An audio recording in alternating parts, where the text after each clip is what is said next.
Back to the As- creepy basement of a werewolf. Yeah. As I begin That sounds recording. so wrong. It is wrong. Right. So, Crothis, scion of the Frozen Ruin and offspring of the late Melanis, the White Dragon Tyrant Queen, has been defeated, and with his protection over his horde lifted, you helped yourselves to the bounty, and his body parts to complete your harvesting bounty.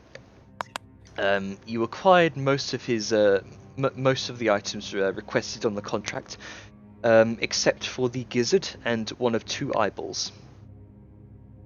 Still, what could have been lost in the contract after having not doubled up the price of the contract for an incomplete harvest was more than made up for in the wealth that Crothis' horde provided. You gathered what you could and found a number of magical items on the bodies of previous group of heroes who attempted to slay him but never returned, called the Emerald League. Vellum found something very special during his time in the cave in the form of an enchanted amulet. Upon acquiring it, he received the favour of Al-Sham, the sun god, a once daily smite ability upon a critical hit. Soon after you left, it was discovered that the body of Crothis was not quite dead. Unbeknownst to everyone else, Balthazar had his sword devour the creature's mind, the essence of Crothis replaced by the influence of Balthazar's patron. The sundered body entered a horrific Dead Space necromorph / Halo Flood-like transformation, growing new limbs from repurposed body parts. As this new will took control over the creature, it began to speak in a broken merging of trade tongue and deep speech as this new intruding force attempted to push out what remained of Crothis. It thanked and told Balthazar that it would grow an army that would guarantee him a kingdom. However, the rest of you understood little through the broken speech, and only the mere gesture of the words army and kingdom you could understand. A brief scuffle was had with the creature, as Liska and Grunker and Magna took on the first assault. However, it escaped and flew off to the north. Conflict and tension was had between the party before they made their way back to Dune Hollow. You were all invited to speak with the Lord of the Hunt after you acquired your bounty rewards, and whom you discovered was a large bipedal wolf who introduced himself as Rathgar Whitefang. You began your initiation as Rathgar began to give you the history and purpose of the keep, leading you down to the keep's inner sanctum, which displayed the remnants of a number of incredibly powerful creatures gathered over the years.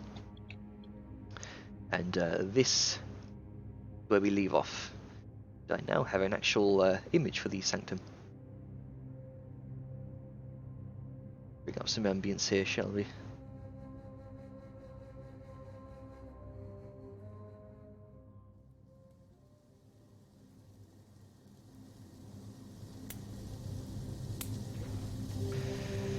So, this is where we leave off. Blackhand, what would you like to do? As you glance around the numerous powerful creatures, you saw what looked like the head of a Baelor, what looked like the eye of a Death Kiss, aboleth eyes and teeth. You also saw the wing of an angel, Kirael, as he was named. You also saw the horn of a Nightwalker.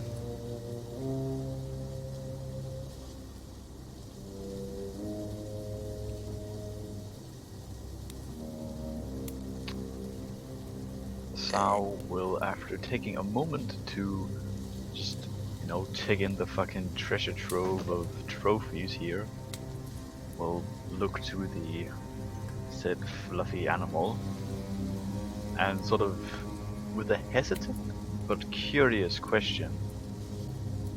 So these trophies are all killed by leaders of the hunt, or by you alone? Not by me alone, no. And not all were killed by the keep. This thing? Kind of gestures up towards the long Nightwalker horn. This was killed many, many years ago by... Well, the history records aren't clear as to who killed it, but it was killed during the War of the Undying, approximately 5 centuries ago. It was gifted to the keep for safeguard. And she sort of gestures to the large angel wing, and that? Yes, that is the wing of Kirael. That was indeed slain by the Hunter's Keep, approximately 1 century ago. Now, call me skeptical, but are you saying that a group of skilled huntsmen a long time ago took down an angel? Just got a note from Bellum. How's that voice mod? Is it? It's a bit rough sometimes, but Yeah. It was only a bit louder, that's why I said it in text, so it's not a huge okay. concern. Carry on. Yep. But as Thou said that, she sort of looks ever so slightly as a side glance towards Balthazar and Siren.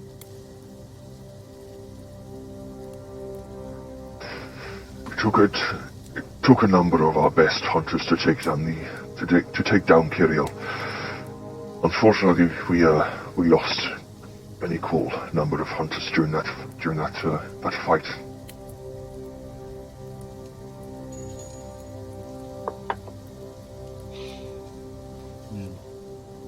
You know, his story does add up, at least in the time which Kiriel died.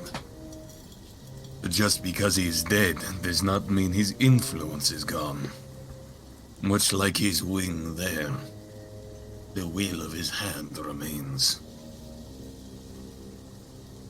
That is up to the Continent Overholder to decide their fate. He merely dethroned a despot and, in doing so, prevented a genocide. So, that brings me to an important question of the Hunter's Keep. You are not simply just hunters. Your work is very much political. In some dire cases, yes. It's not a call we often heed. But in some cases, when innocent lives are at stake on a mass scale, we are sometimes called for that cause. See, the guild itself has an extensive history. In my previous life, I was called upon by the wild spirits to join the hunt. In response, I founded the basis of this keep. And he kind of looks over, kind of gestures to the 4 animal shrines that you saw previously. The shrine of the shrine of the head of a bear, a raven, a wolf, and a stag.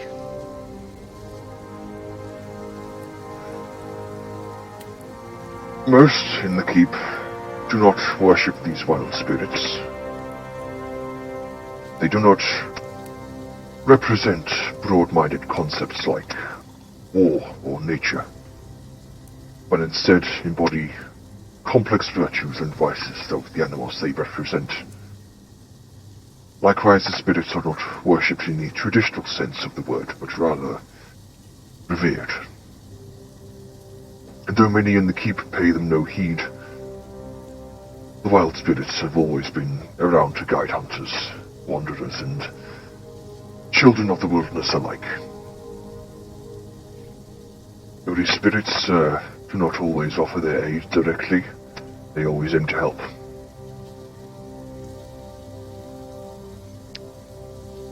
Like warriors of old, Indeed. casually says. Warriors of old, guided by... You watch as he kind of wanders over to the statue of the bear.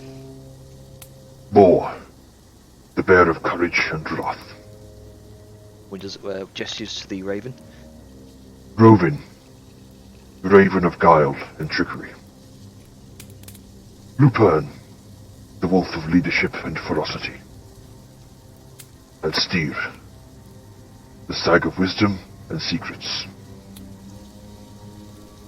The spirits also keep those who revere nature in check, teaching them not to despoil the land, and in some cases they call upon hunters to mete out the justice of balance.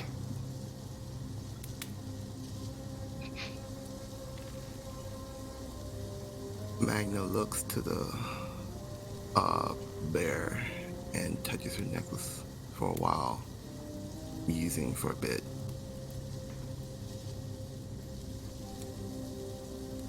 Interesting. I've seen this one in my dreams quite a lot. Yes, this is the bear. Especially when I was very young. Never understood it till now. And perhaps he has a purpose for you, young Magna. When the winds of the hunt call us to weigh the light and the dark, when creatures from the seven hells crawl up from their pits, when tyrants from above scorch the innocent with searing light, or when winged monstrosities of scale and fire threaten to burn the land, we heed the call.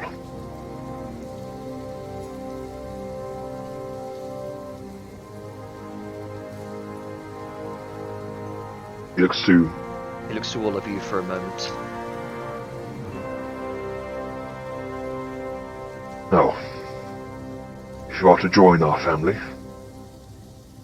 then you must know that every family has their inner circles, which may not be known to the wider world.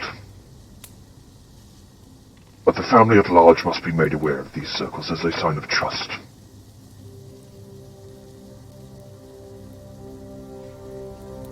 See, we are comprised of many orders, many inner circles. Some orders have separated themselves from us. Others remain still. I founded the first of the orders, the Order of the Lycan. We revere aspects of the wild spirits, and in doing so take their forms. Others came after and formed their own enclaves. Some among us taint ourselves with necromancy, to hunt those who would seek to turn the world into a lifeless husk. Ghost slayers, also known as Deathwalkers. He looks over towards Siren. Tahir has told me that one among your party has met one such Deathwalker.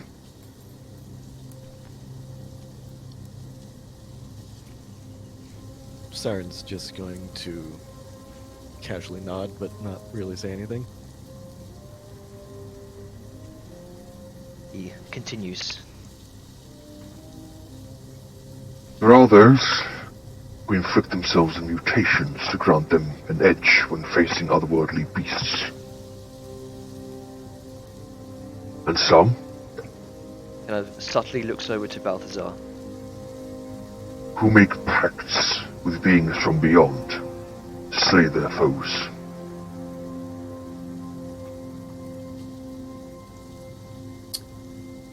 Fine brow raises up as his head tilts a little bit. Casual call out. Fair enough. You notice as his eyes seem to glance toward your sword for a brief moment, and then he continues. There are many dark paths and powers which can be used for light, for the betterment and protection of those who cannot defend themselves, just as there are paths of light that can be used for darker purposes. And he kind of looks over, up towards the wing.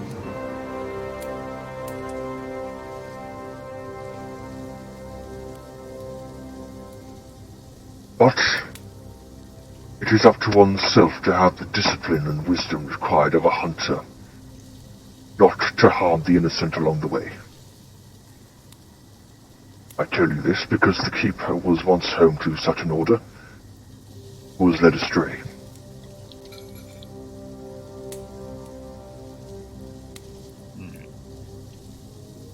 Glances over towards you again, Balthazar. Seems to take notice of the two marks on your neck. And you'll grab a hold of the marks on her neck. Indeed. And he also takes notice of those as well. The vampires. Is that who you're talking about? Yes. The Order of the Vampire was anything but true to the oath and the keep. See, 1 century ago, in the times of long hunts and even longer nights, we faced some of our biggest threats. We were embroiled in a campaign against a powerful vampire lord named Elizabeth von Dragul.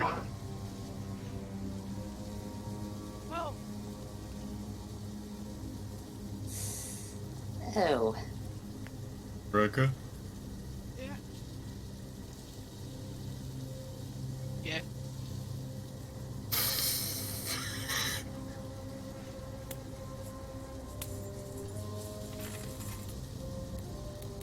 Naturally, when facing such a powerful creature, we turned to the experts of vampirism to lead the charge. Victims of vampirism who use their abilities to fight this creature. However, vampire spawn began to infiltrate our ranks under the guise of their victims seeking vengeance. Others fell to the temptations whispered by Dragul's spawn. And what transpired afterwards were dark times of paranoia and bloody infighting. I still remember the events that transpired. That was when Hans von Richter came to our aid and helped us to turn the tide. With Dragul's death at Hend's Reach and a series of gruesome conflicts, we purged the ranks of the vampiric order from the keep. Of course, Dragul's spawn still remain in small numbers elsewhere in the world. And to this day, this dark period in the keep's history is a reminder of why vigilance and a strict code of honor is needed as members of our family. This is also why it frustrates me that Lady Radash seemingly went out of her way to jeopardize this code of honor for the sake of vengeance. Something that I expect from none of you, out of trust. And he looks very intently over all of you. Well, I can say this for sure. So far in the last week, I have been near mortally stabbed in the back, almost assassinated, and took down a dragon. As far as I know, I'll keep this a secret. Gives you a respectful nod.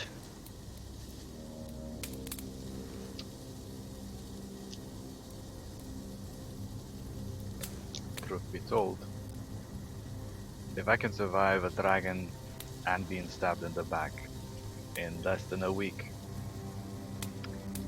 I'm pretty sure I'm not gonna mess with, and she sort of gestures to his height and well-armored stature, someone who has lived for, well, 5 times my own age and then some, and still looks like they could bite my throat out at the moment's notice.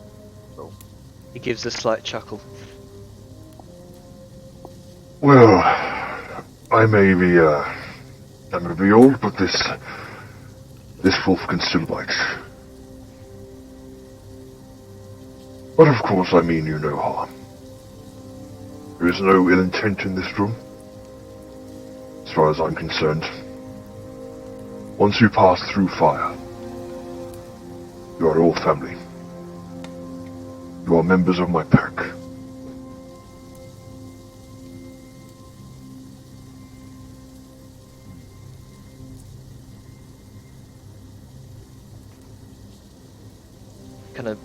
He kind of looks you all up and down for a brief moment as he says, "Family." He continues again. Young kobold, your agile nature and unique gifts will serve the hunt as an example that even the smallest pups are capable of greatness.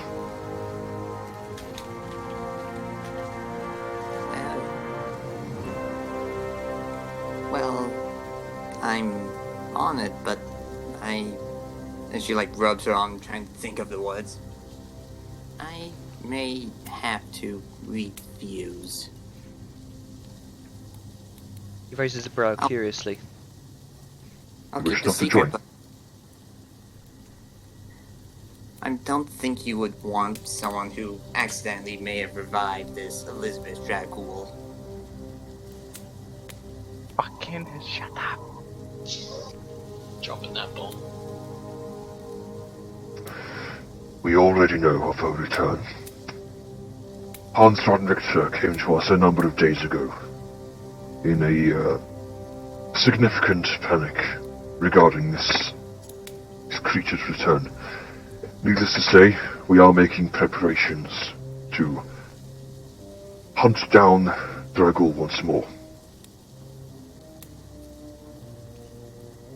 If we have need of your aid, then we shall call upon you to right the wrongs that you may have done. Alright. In truth, I do not know if this group is capable of taking her on. Not in our own strength. Several of us nearly died, and the small one did.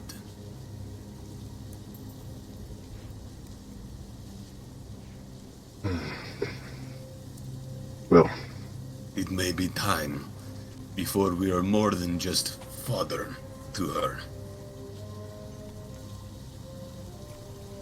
then we will continue to make preparations while you continue upon your various journeys. You will grow in the keep, that I know. When the time is right, we may have to call upon your aid.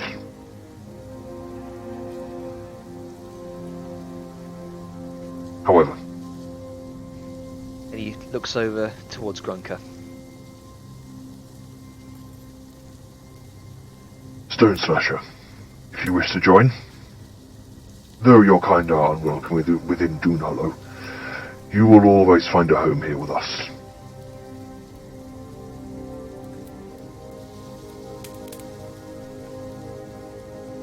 Okay, so out of character. Is he asking if we want to join to become hunters then? Is that what he's asking? He's From what you can gather, he seems to be asking if you wish to join the Hunter's Keep. This is like a final kind of a do you consent to this sort of spiel he's going on here. Yeah, now we've seen what the fuck it's like, do we still want to go through with it, sort of? Yes, essentially. I see.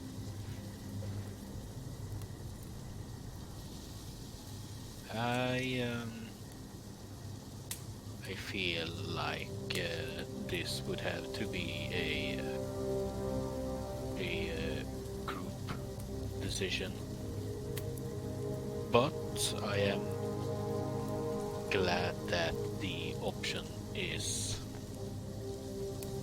there. But for now, I will have to withhold my answer. Very well.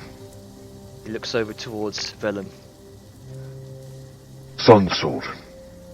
I hear of your smithing skills, and your ability with the blade is unmatched. You'll find the keep's resources are plentiful, and its training rooms top of the range. You could even teach some of our own hunters a thing or two about handling a blade. Do you wish to join, or do you wish to hold your decision? Pouring it on a bit thick, but I might need a bit more time to think about it. Very well. Looks over towards Balthazar. More, Slayer. The power of your pact, if tempered, could find much use within our ranks.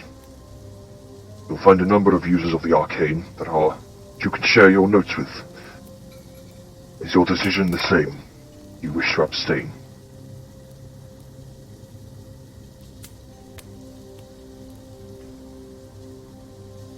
This may be a greater decision to be made. Though, I have a question. Yes. You are willing to overthrow governments who do not align with your thinking. Where do you draw that line?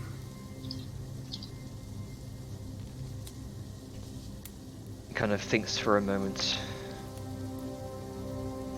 His third brow furrows.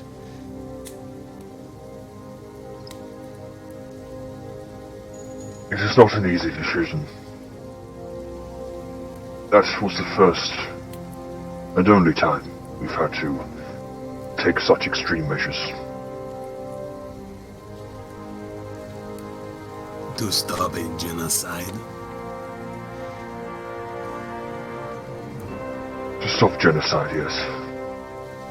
On such a scale as was with the Hura. And yes, we were called to intervene.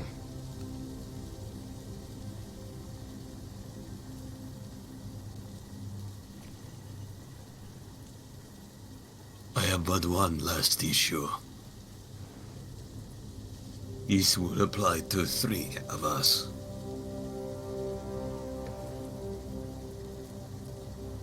What if we are already in a family? How do you Are you mean? fine to have us? And with that, he'll raise up his hand and reveal the scar on the back. We have made our own pacts. Sealed our own fates together. At least some of us. How would you feel knowing that we are married not just to your keep, but our own band of brothers? Something closer than just an inner circle. He nods respectfully. There are a number of other hunters who have made pacts with each other. It is not an uncommon thing.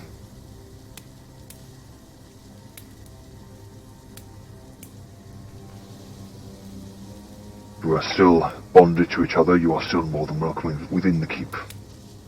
Then I have no objections. Does anyone here have objections to me joining? I don't think I could come up with one right here, right now. Though you are a bit of a prick sometimes, but you mean things in good faith.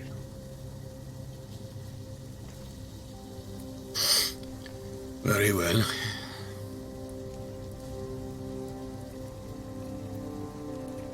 He looks over to Siren this time. Corpse Whisperer. I was made unaware of this separation of the test. I will speak with Mr. Krieg regarding this. Your test, however, was completed. But this precedent will be an isolated one. Regardless, develop your bond with Mr. Krieg. The bond of kinship with a fellow hunter is a priceless asset here in the keep. Two hunters who work together is better than one who works alone. Do you wish to join? Or is your decision the same? She's gonna look over to Balthazar, who already pretty much acquiesced to joining, and just kind of give another nod. Like, yes, I see no reason why not to. Lucrative business, entertainment, otherwise. I don't know quite about crusades, but that's neither here nor there. I wouldn't mind joining. Very well. Those who wish to join, step forward. Clop, clop, steps.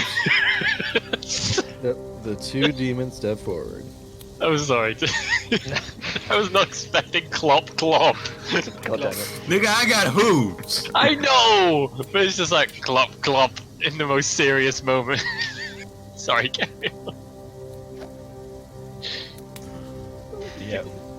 Sao will step forward as well. And sort of looking to who else steps forward. Just gonna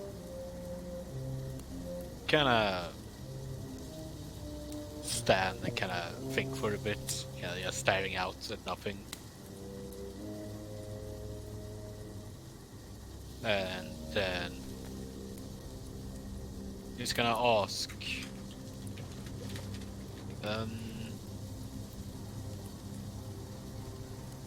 if one would have problems with others, can one come here for protection? To hide? Yes. Well, this is the keep sanctuary, and the keep at large is a safe haven.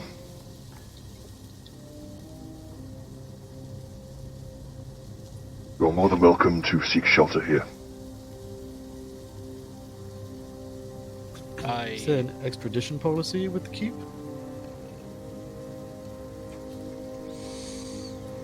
Hang on, I'm Sorry, reading it. continue. Yeah. Hang on, Louis. Didn't write these notes down. Jenna is looking up what extradition means. Hang on. No, I interrupted Gabo. Continue. You can continue with him. Okay. Consider it. So consider that question asked later. Alright. So, because, well, not because, but this city is not nice to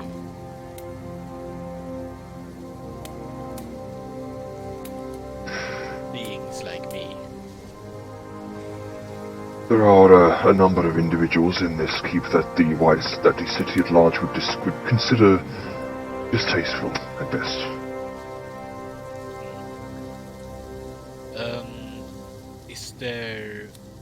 Are they still, is joining still something that would be more, make them more okay? The reputation of the Hunter's Keep is known far and wide throughout the Silver Kingdom at large, as well as the wider portion of Mayland. Your status as a member would potentially make you more welcome among the public.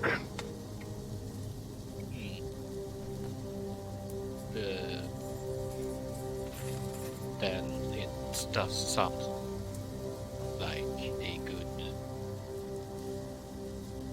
deal. And Grug is gonna step forward. Very well.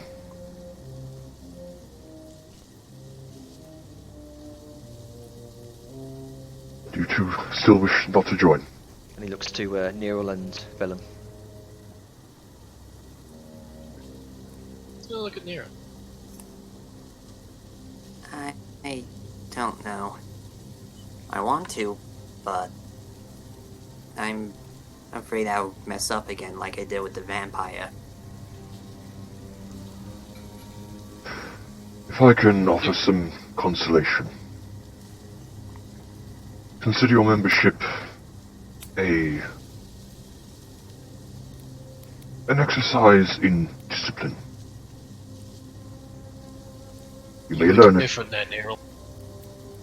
You're different then, and you're better now. So if you want to do something, go for it. And at that point, Vellum is going to sort of. I imagine everyone step forward a step just for dramaticisms. He will also take one step forward. Doesn't seem like it'll be too horrible. Count me in. Gives you a respectful nod. Looks to Neril. What he says rings true, little one. Individuals change over time. Who we were then is not necessarily who we are now. Mistakes can be amended, if given the opportunity.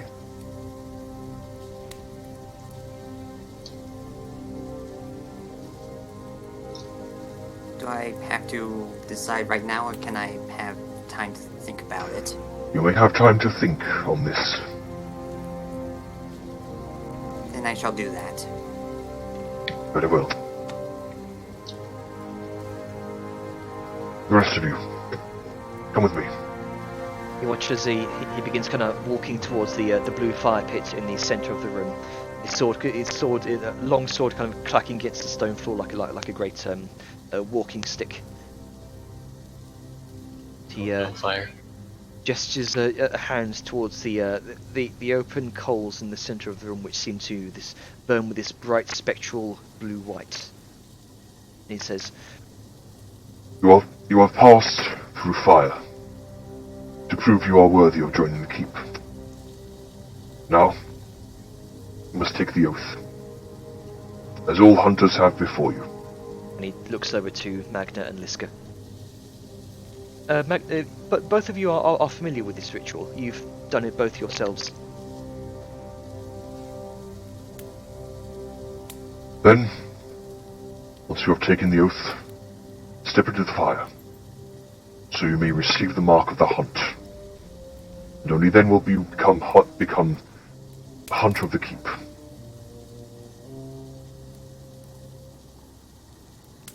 When you wreathe yourselves in flame, walk away without. Choice is yours. Will you take the oath and its mark? What kind of mark are we talking here? I believe your keepers will be able to show you. And he gestures to Liska and Magna. Magna will lift up her arm and kill off the mark. You see before you this kind of it looks a lot less like a brand, and more like a kind of iridescent blue kind of. It looks like a purely black tattoo, but at certain points in the light, it kind of shimmers this iridescent magical blue.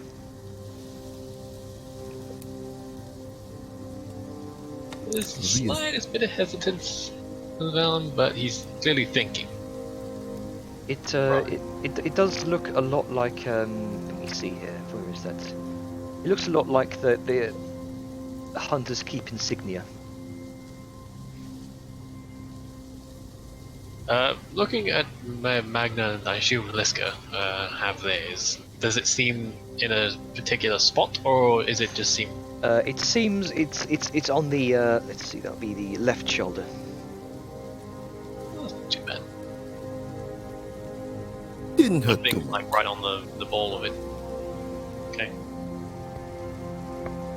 Well, we'll stand and think and wait for somebody else to go first.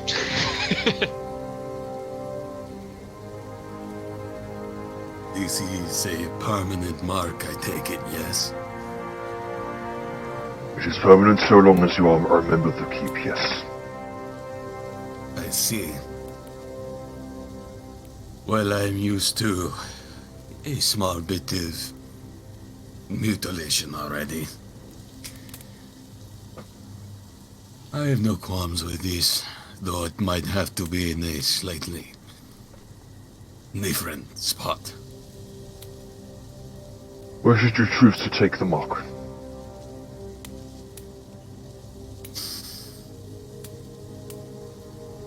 How about on the inside of the right forearm? I have nothing there.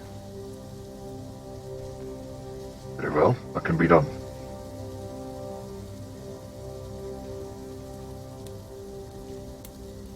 The rest of you wish to take the mark and the oath.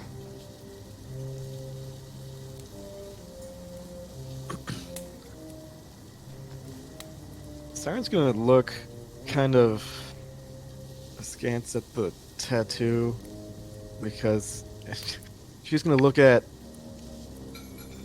her, like, the blackness that are her arms from, like, fingertips to shoulder. Yeah. It's like, perhaps my magic is on my skin. Is there perhaps a way that we can have the mark in a less conspicuous place that might not completely unravel the delicate lattice work that is my magic? Oh, I know. Perhaps the roof of the mouth. And she, like, kind of opens her mouth up and points in it. Will that work? He looks at you very strangely. Vellum does as well. kind of cocked a brow for a moment. Demons. Magna is differing a laughter. That is a very strange request. I mean, is it? Have you ever had anyone who writes their magic on their skin? Not many, no. But the roof of the mouth can be. That can be done. Wonderful. Then yes, of course, I will take the mark. Very well. And the rest of you, do you wish to change the mark's location, or should you wish to have it on your left arm?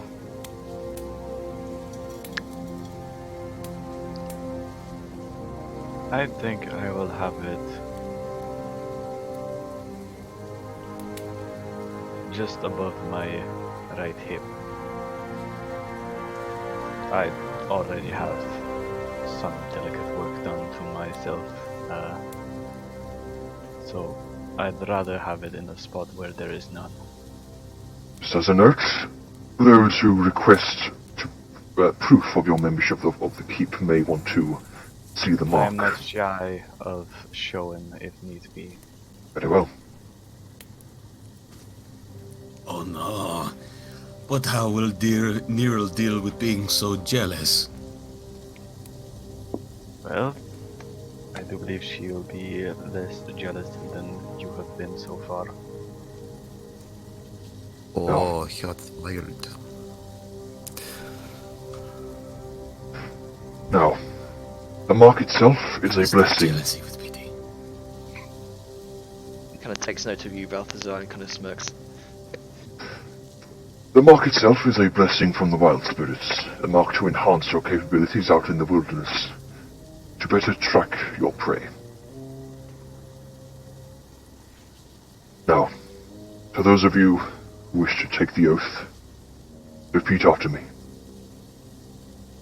He kind of stands up straight for a moment. Just a moment, Jenner, before you go into your spiel. I would like to insight him. Mark. For what? Well, yeah, he's been a bit weird. So he gets the insight. Anyway, these marks. Does it seem like there's something he's not telling us about? The Vellum is a bit paranoid about magical marks. Sure, make an insight check. It's the right tab first. Let me type it in my notes. Insight. Nope, right. God damn it. I mean, being a large bipedal wolf, the facial gestures are the facial features are hard to read. But I mean, he seems on his best. You can tell. I mean, at least with the Nates. Fucking furries. Yeah, I was just about to say. You ever try to inside a muzzle, bruh? Yeah. Good luck with that. Well, I mean, until something comes up, he seems to have no qualms with it. So carry on, Jenner. All right. Mystical speech. Okay. Also, Grunka would like to have his his mark on the scar on his shoulder. Sure, that can be done. So, repeat after me. In memory of those that stand against the tides of dark,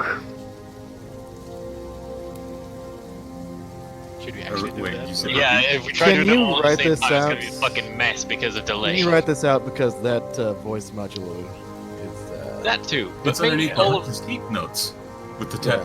the tatao. Tau. But yeah, maybe you want to do it individually because if we all try talking at once, delay. Yeah. Nope, we're all doing it at once. I was Yeah, there we go. And the spirit.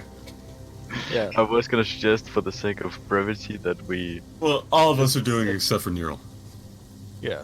Oh, this back away from is the this is a good moment here. I think it's best you all do it in actuality instead of just. Yeah, I'd like to do that. Let's all do it at once. Our viewers. Come on, All right. Bonnie. Okay. Sorry, I'm looking for the handout. Give me a second. Hang on. I'd literally just showed it to all of you. Hang on. Yeah, I closed it. There you I go. didn't see it. Dummy. Okay. So, so 3, 2, 1, go. In memory memory of of those those that stand against against the the tides tides of of dark. For the thrill For of the thrill hunt of is the hunt is unending, and the blade blade will never will be be sharp. ever sharp. For when monsters prey When upon the monsters prey upon the innocent, you prey innocent, upon you them, them, and raise the layers from raise which the they layers have from stemmed. them. You are the man, the woman, and the child, Man, woman, and from child. which monsters took so much they left us defiled. Defiled. We slay for those who cannot cannot find, find, to bring hope for hope tomorrow's for light. For tomorrow's life. Ears to the ground, Ears to the ground, eyes to the eyes skies, hunt well. hunt well. Hey, that had about as much cohesion as like an easy bake oven's fucking cake batter. You also have to realize that for you, if you tried to catch up with people as you heard them, you were fucking up because there is a delay between when you're talking and when other people are talking. Yeah, So exactly. if you were, Like I said, if it's you a were half a fucking second, you were half a second before everybody else. Yeah. You were on key. Also, I only heard like siren and ducky. So the Yeah, I rest of gave it- up Yeah. a couple of Suck my sentences in fucking because my nut. brain was melting. So as Yeah, you all, so, Suck my nut. so there's two people who You're are a not quitter. part of the Hunter's Keep, is what I'm hearing. Gabbo and Bellum. Hey, I talked. They just burn in the flames. That's how it works, right? so Cyrus. so Oh Christ! And- Seriously, that was just. as you all kind of haphazardly make your way through the oath, Rathgar kind of cocks the brow. a little bit ramshackle, but it'll do. Like I don't need your sassed wolf. Listen, I have to do some translation up here, and I mean, look at this tongue. Blah. You have talent. Big with something on it. Like, it's not easy. Yeah, it's not my first language, so that's the best I get. Trade tongue, not my first language. He nods. He kind of nods along, gives a slight smirk. Now, one at a time. Stand within the flames. and he gestures over to this kind of large kind of bonfire of blue-white flames within the center of the room. Siren steps to the flames. All right. You step into the vibrant blue-white flame. You kind of tense up and shut your eyes as you expect to feel a burning sensation throughout your entire body, but no such scalding comes. Instead, you feel an inner warmth grow from your chest through your arms and your legs, before finally finding purchase on the roof of your mouth. And you sense some sort of shimmer as something is emblazoned upon your skin. Sorry, the flesh of your mouth. That's just good. Alright. Interesting. And I guess once that's Just done, another Siren just Tuesday kind for of the demons. Siren just kind of steps out of the flames, I guess, once that You kind feeling... of touch around with your tongue. You feel no such burn mark within your mouth. Nor is it painful to touch, but it's slightly warm to the touch.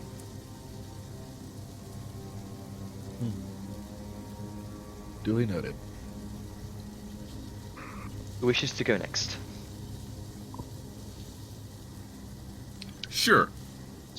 I will quickly, for safety's sake, because this is some hoodoo voodoo bullshit. I'm gonna action and disperse my sword into All right. of the smoke. Just You know, if I turn to a pile of ash, I would like to say it was amazing adventuring with you. I would like to, but I won't. And he will step into the fire. So you're going to step in. Yep. All right. You do the same as Siren did. You feel no burn. You feel that same kind of warm energy course throughout your body before finally, it finally coalesces on your arm as you specified. So which arm is this? Is this the slightly exposed arm? No, this is not the exposed arm. That's Right. the left arm. This is the right arm. Okay. Left arm's already got some weird black shit on it. It doesn't Yeah, need yeah. any more. Okay, so you feel the same warmth beneath your armor, and you suspect that it might have taken effect. You cannot see it at the moment.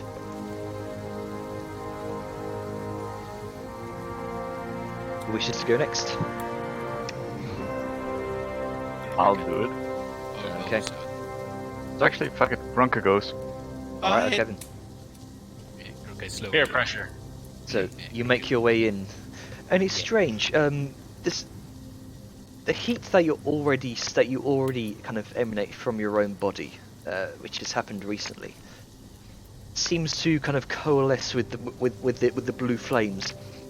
And you look down. Actually, you do see what looks like a faint glowing orange in your kind of gemstone necklace, which kind of quickly fades back into the emerald green. Oh no. As you look towards your shoulder, you see a shimmer of pale blue light as a sigil is emblazoned upon your arm. You look down, and you see the symbol of the keep shining with an iridescent blue. It's almost beautiful in appearance, and it's not painful to the touch either. You make your way out of the flame. Find yourself with the mark of the hunt.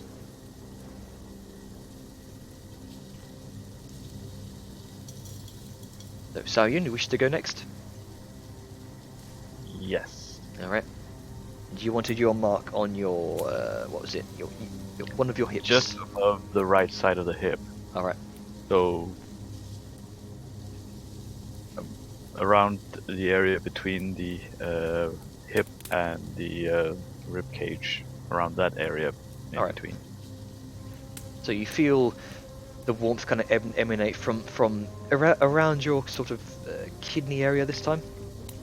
Kind of spreads out over your skin. You kind of look down because you kind of bare your midriff somewhat.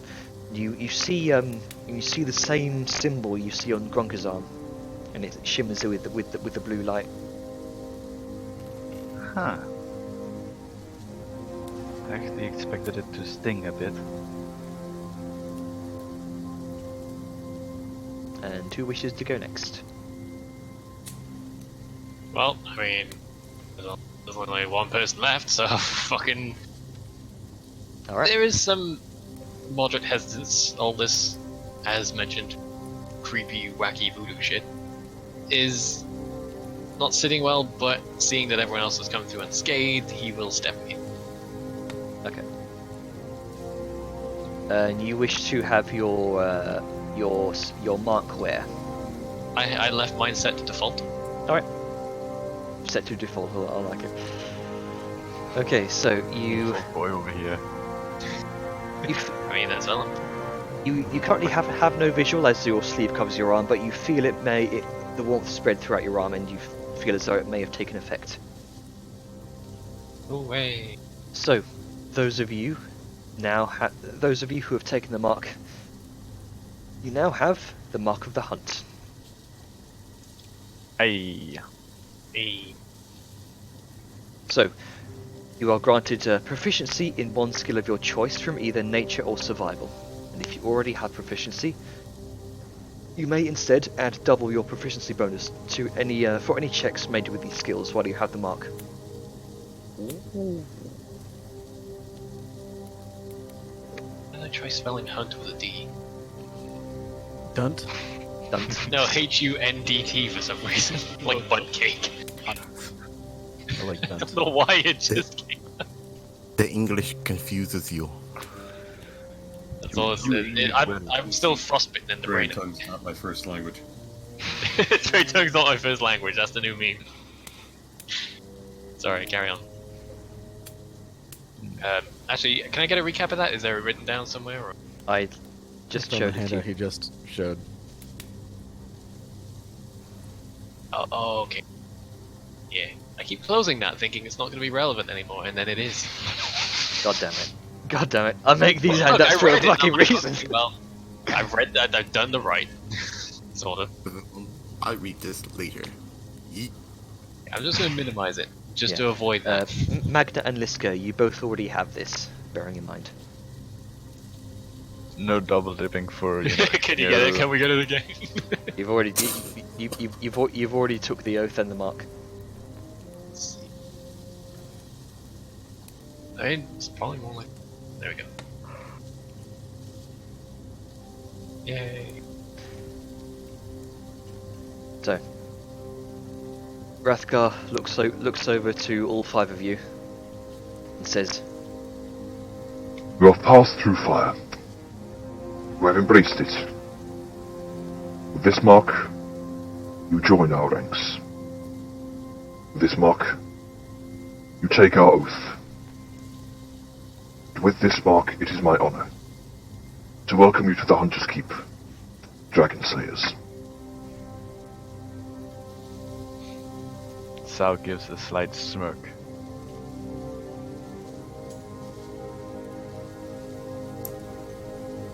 The well-deserved title, don't you think?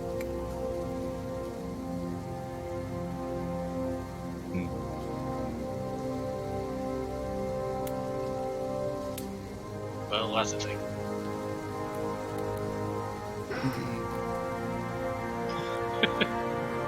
Your initiation is complete.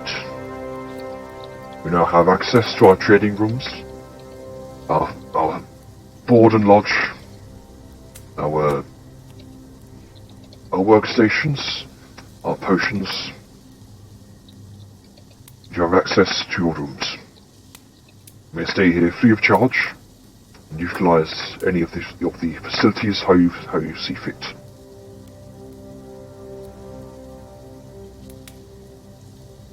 If you wish, I may show you to your rooms.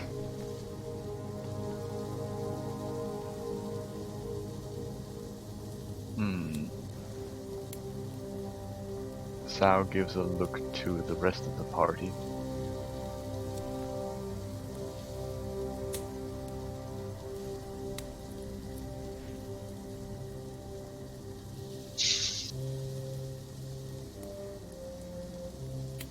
Well, some time to unwind might be nice. We did just get into the capital and just turn in rewards.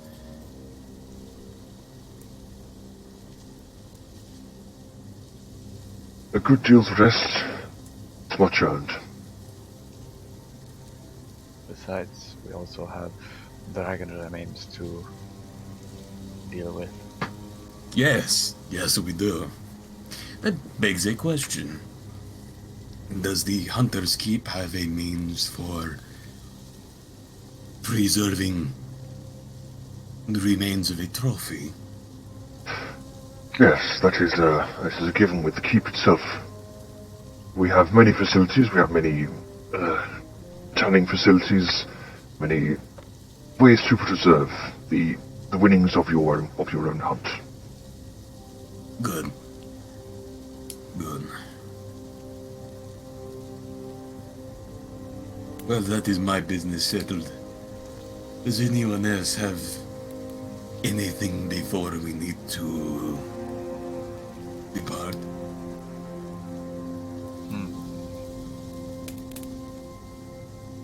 There is one question on my mind, and she sort of looks to Nerold and back to the fucking furry. I resent that. Shut the fuck up, you know you are. Sorry. What would it entail if one in our little group here was not, to take the oath? Would they still be allowed on the premises and to be taken on hunts, as it were? They'll be allowed on the premises for visiting hours, yes. They will not have access to the hunts, nor the contracts, nor the facilities.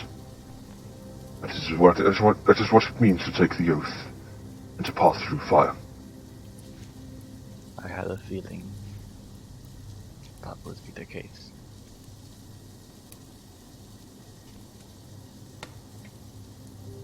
The second question to follow up. If one have completed their trial, but not taken the oath, could they take it at a later time? You may take it at a later time, yes. Sao gives a nod and a slight smile as she sort of looks to Nero. Her head is down thinking of stuff.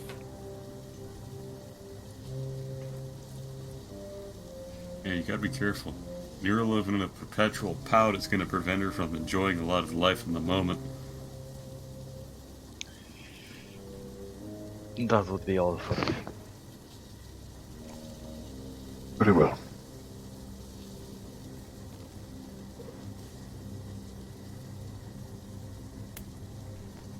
So, Blackhand and company, what would you like to do? Get the fuck out of this old gas place. Okay.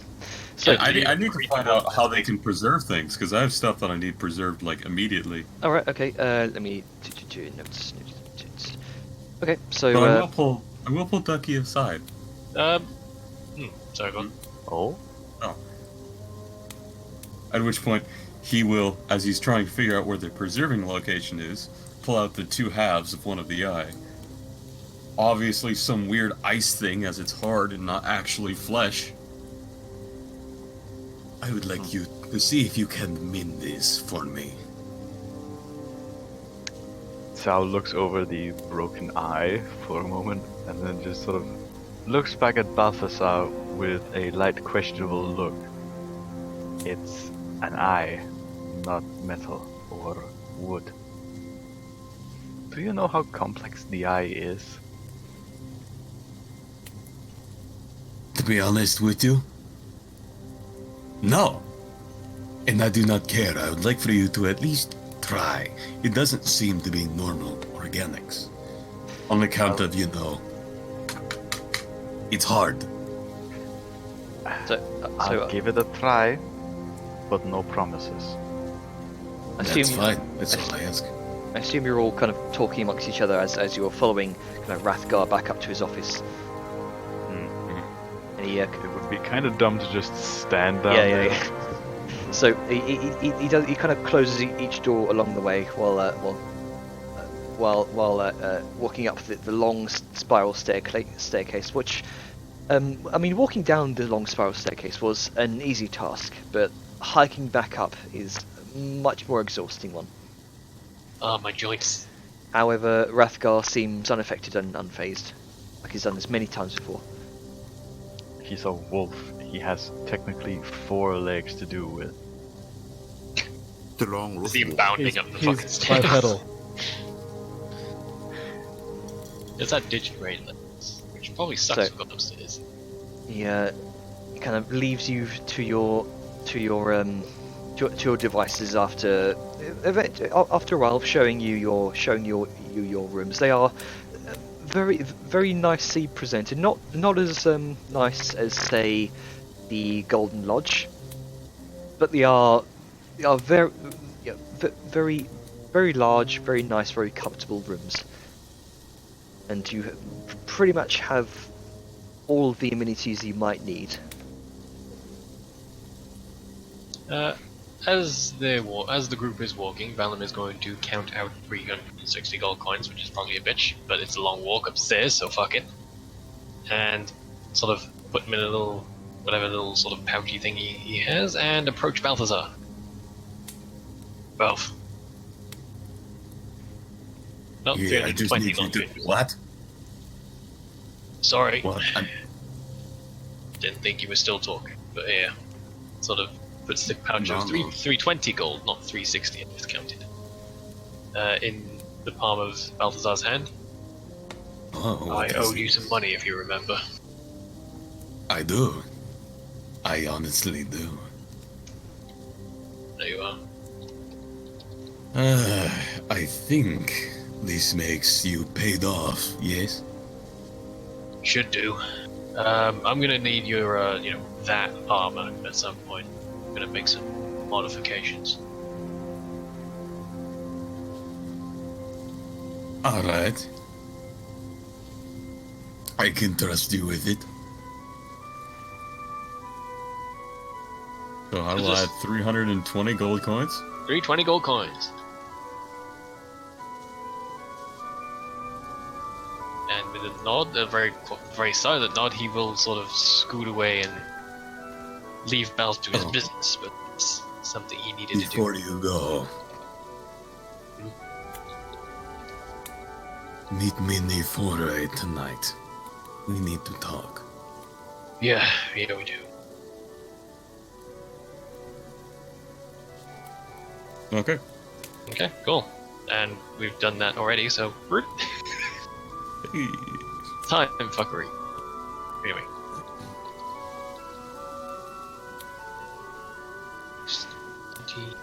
So, from what you can gather, as you kind of all see your way about the keep for your first stay here, you gather from what you can see, it seems like the keep's meant to be your home away from home, or at least that's the way that it's supposed to kind of feel for many hunters of the keep.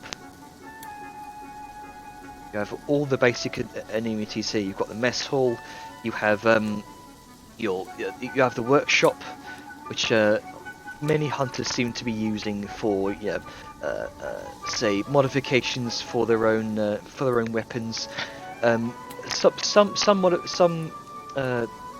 wrote his down. Wrote his name down here somewhere.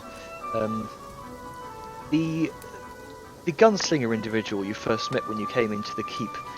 I think it was Aidan Avery, if I'm not mistaken. Let me double check. Sorry, just checking my notes.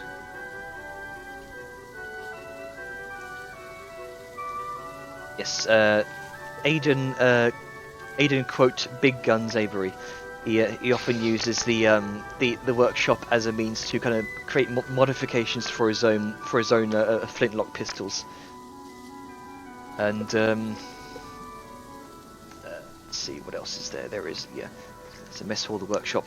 There is the tannery, which is often used as more than just a tannery. It has all the necessary implements to kind of strip flesh from bone, kind of sand down kind of cracks and crevices in all these in all the things that may have been harvested from large monsters here and there. Probably what you're looking for, Balthazar. Oh, perfect. And also Grunka and Magna with the frostworm skin. Yes. Ah, yeah. This has all the necessary. This is all the necessary facilities to begin the process of both stripping the flesh from Crothis' skull and tanning the hide from the frostworm. And just as a note, Balthazar, as you're kind of as you're dragging this massive kind of 5 foot long dragon head throughout the keep, many of the hunters are sort of gasping, kind of. Even some. I think I also have to be wearing the wings too. Yeah, it's the bundle. It's a very difficult process to kind of squeeze through some of the halls. You have to go, excuse me, because kind of a few hunters kind of make their way around. Even some of the most some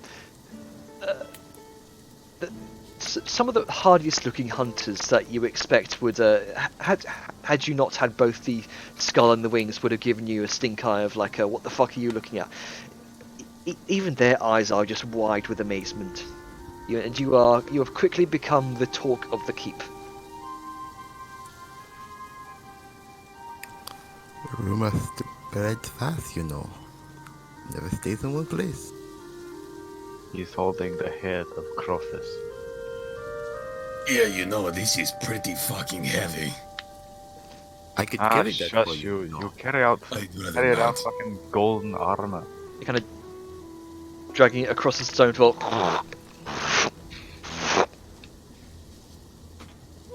Yeah, listen.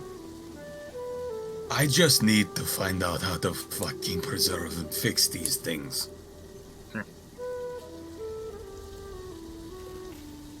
Does anybody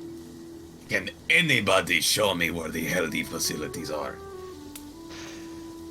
One individual hunter who's just been watching this whole predicament of you just dragging this heavy dragon skull throughout one of the halls that leads down to some of the facilities here.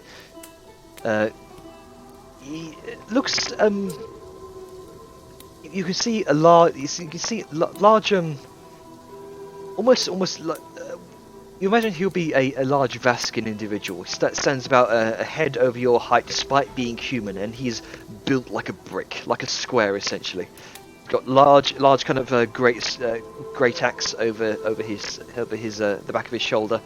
He's got a large dire bear pelt, and you can see the head of the dire bear seems to be almost kind of framing his head, almost like Like Duratan from World of Warcraft with the direwolf head. Oh yeah. And he kind of makes his way over towards you just silently. You gather he doesn't speak much, and he kind of points you over down the hall, and he begins to kind of follow in. He shows you over towards a very large kind of underground sort of basement area, and you can immediately smell the tanning of hide. It is repulsive, and you see what looks like a number of kind of finely crafted tanning racks. You can see what looks like a sort of fire pit in the center. You can see place off to the side where they're being steamed and cured, and you kind of have to hold your nose a bit. This place never gets old. You can see what looks like a very large kind of corpse of a dire bear in the process of being kind of skinned, and you can see parts of the pelt being kind of laid over the rack to dry. From what you can gather, this individual, this hunter, may have been working on this as before he was interrupted by the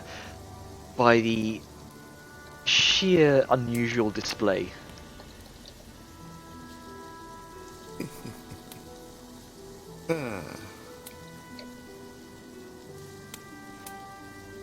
Yeah, Magna, you do know this individual. This individual is called Grothild.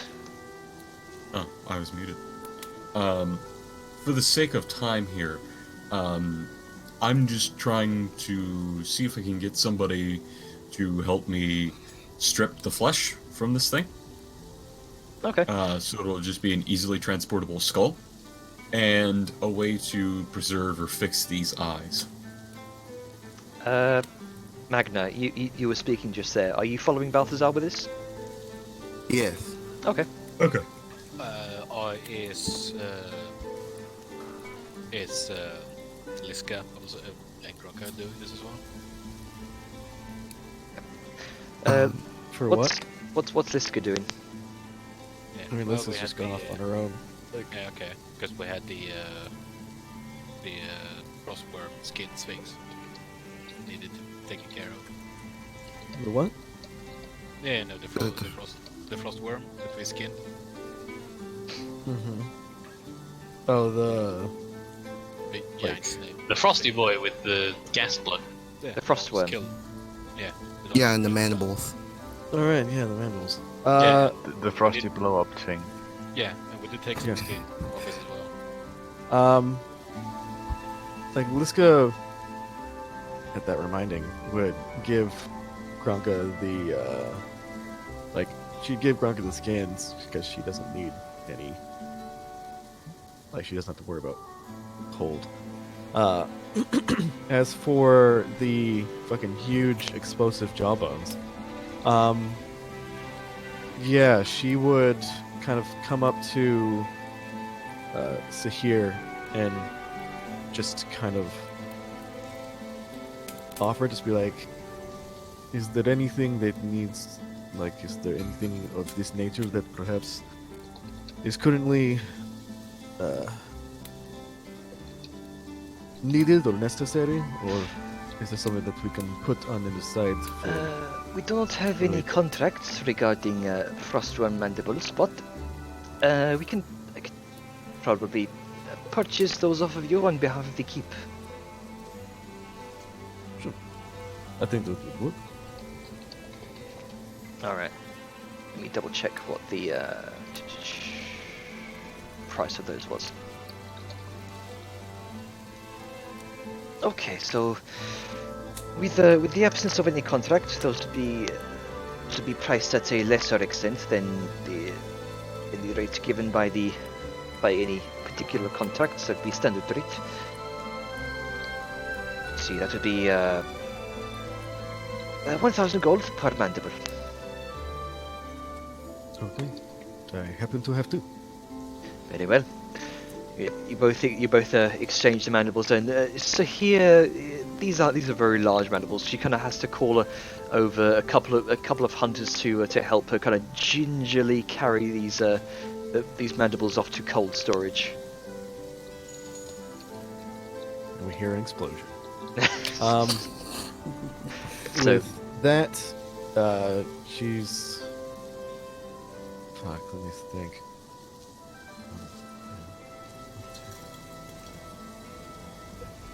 so, yeah, 2,000 gold for both of the mandibles. Okay. I don't want to math real quick. I'm saying. So she's going to take about 200. Yeah, 285 gold, 71 silver, 43 copper, and for herself, and then give the rest to Grunka. Hold on, let me write shit down because that's kind of absurd. Yeah. Money bag. Okay, so while you're doing that, shall we go over to Balthazar and Magna? You want to strip the flesh from Crothus's head? And, Yeah. Yep. Alright then. This is going to be a series of checks, survival checks with Okay. with Magnus' help, to be with advantage. So wait, there isn't somebody here that can do that. Well, from what you can gather, most the keep expects most hunters to be self-sufficient in what they can do. It's merely providing the facilities for them to do so. Hey, just okay. so, Go ahead. just to break here, Janner, is your mic plugged in correctly? Like, can anyone hear him kind of flickering a bit when he's talking?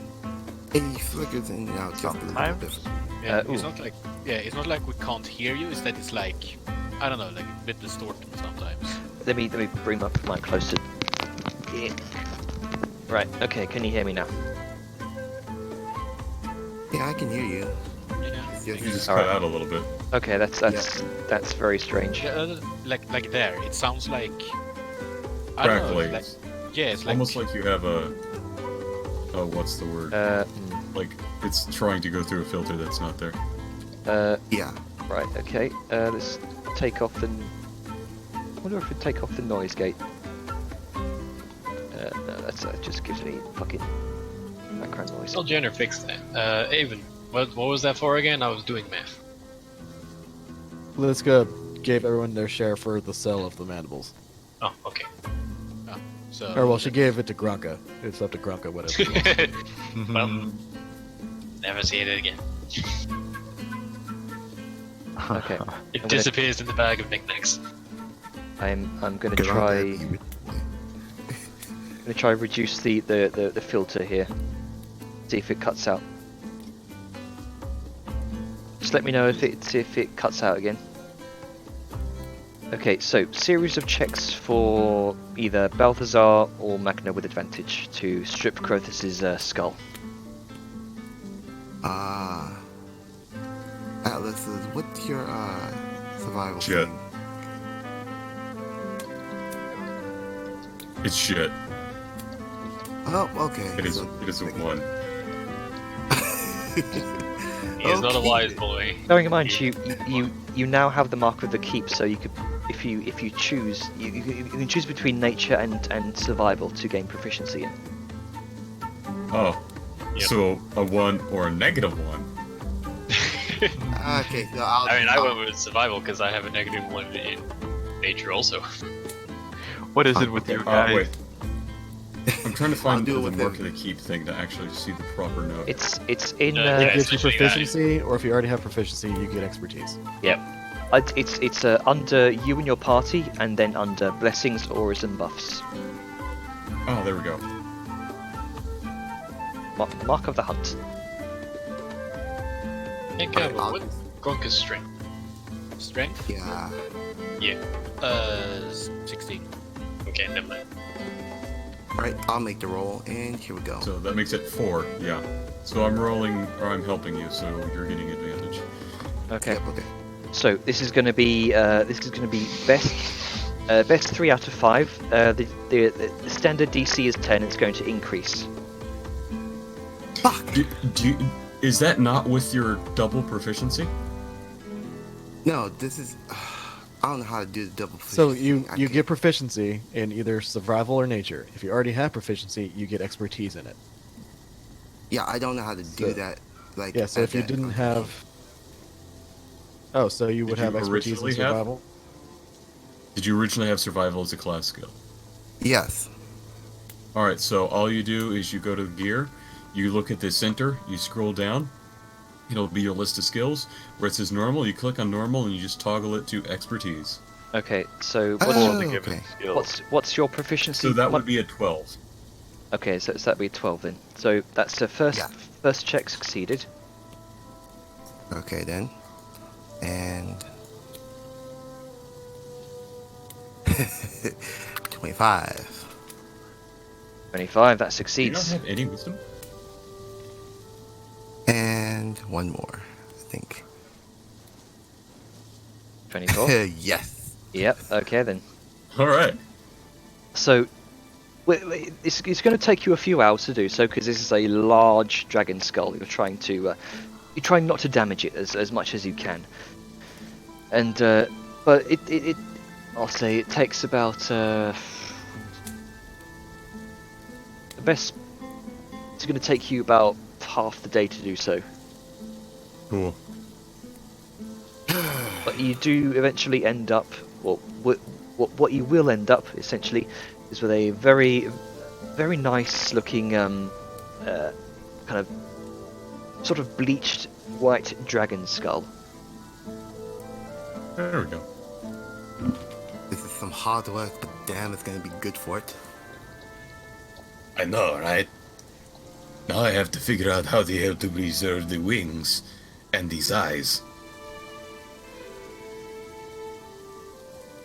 But since we did that, do we want to move to somebody else? Well, sure. Who would like to take the spotlight? I mean, I guess Grunker's gonna try and do this skin things. All right. Yes. Is there anyone that can help him close by? I mean, Magna. Yeah, Magna and Balf is busy. Sal might help. I mean, technically anyone that we've got to mark is Yeah. totally okay at it. Yep. Yeah, I think Sal will help.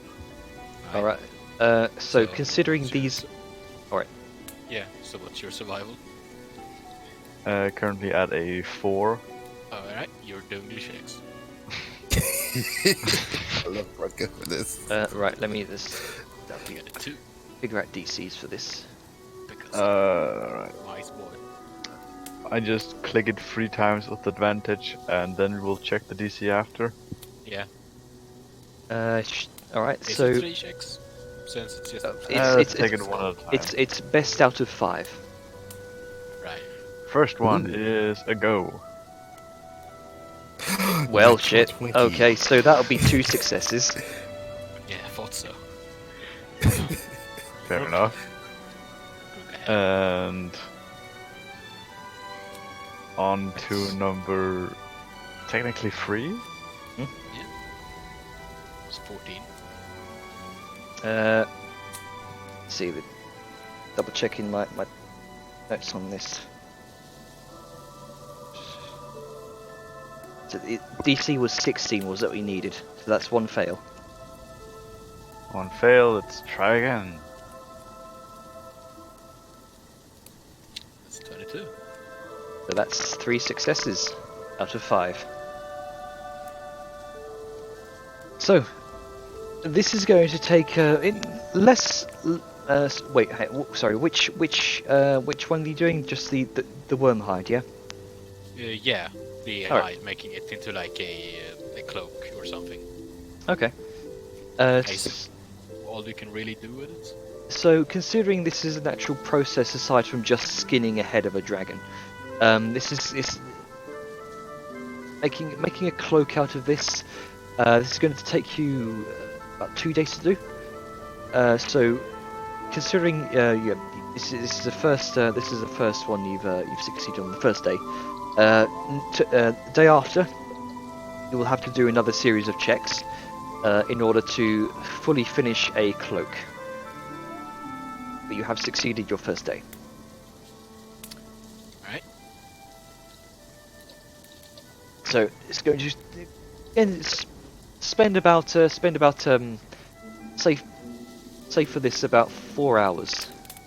Kind of tanning and preparing this small section of hide in order to craft it into a cloak tomorrow. So, say for the meantime, Balthazar, Magna, Saoyun and Grunker are all indispensed, doing their various crafting bits. Vellum, what would you like to do?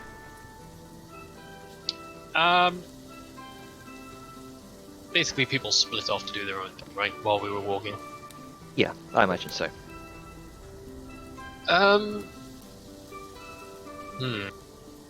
What's the atmosphere that you'd get from this place? Because obviously we were led to like the rooms we can use.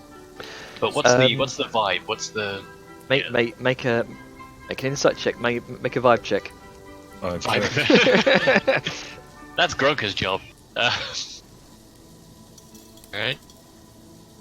Not for anything suspicious, just, By the the- way, Janner, Someone on stream mentioned that the music is louder than some of you guys.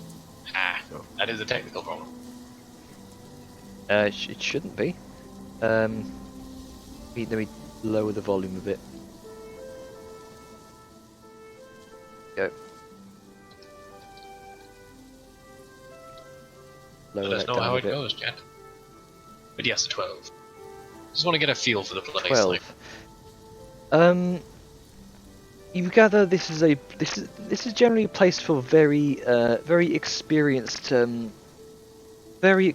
hunters who know their prey inside and out. They are very experienced with certain types of prey. Each hunter has their specialty.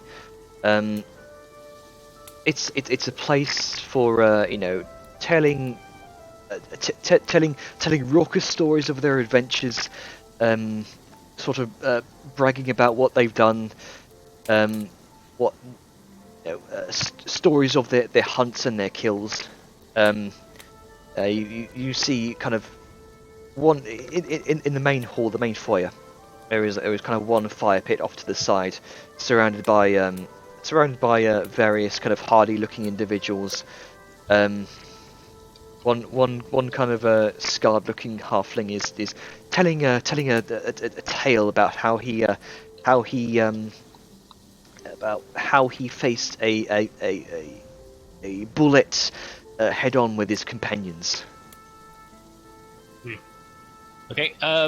Well, okay. So first thing he's gonna do is, who has the bag of holding right now? It was Siren, wasn't it? I believe it was Siren.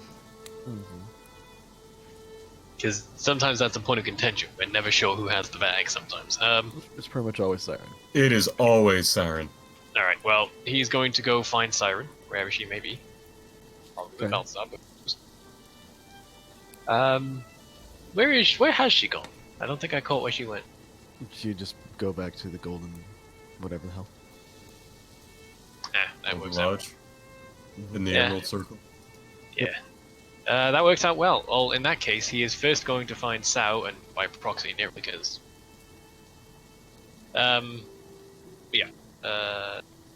don't know where they've gone either. Nirol and Sayun's currently helping out Grunker. Nirol, what are you doing?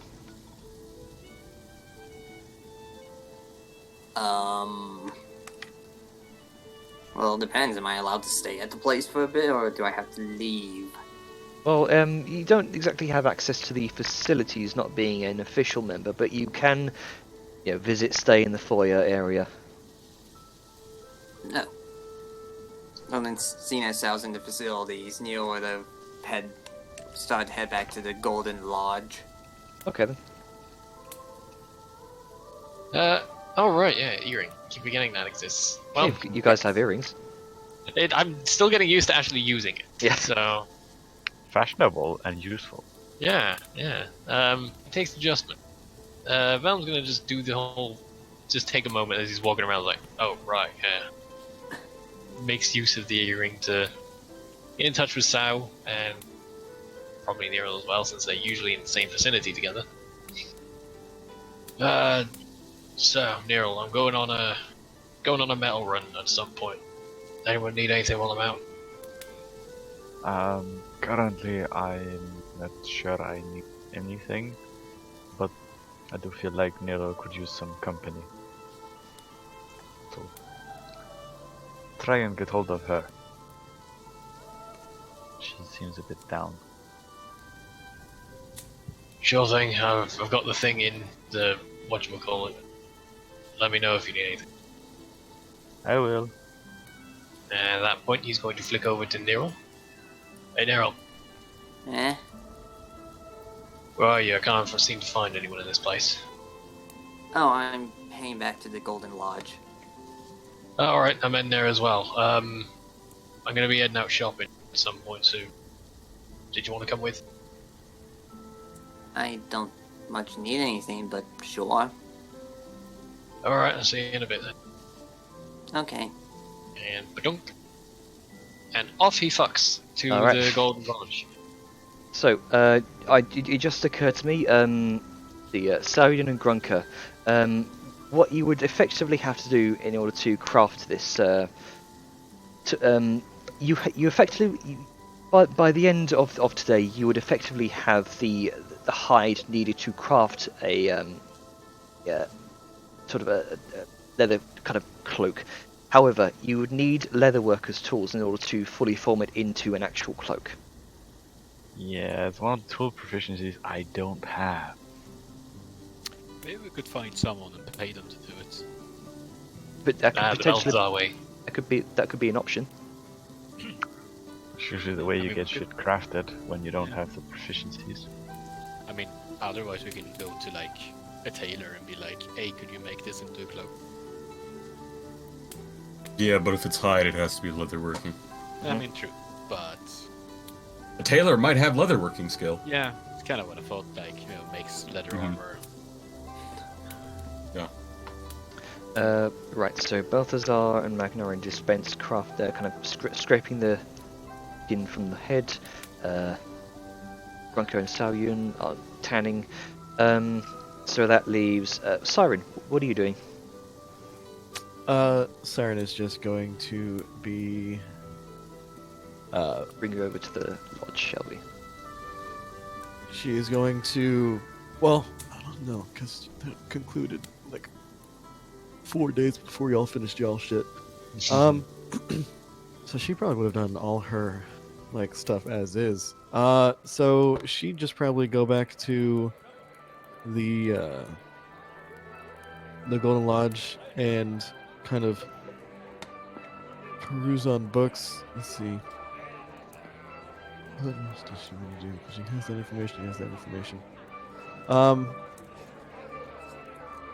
For now, let's just say that she's sitting in the lodge, waiting for everyone to get back, because she has some things that she needs to do Okay.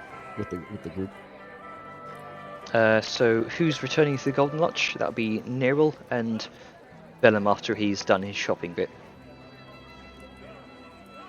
So you cut out a little bit for me. What was that? Sorry.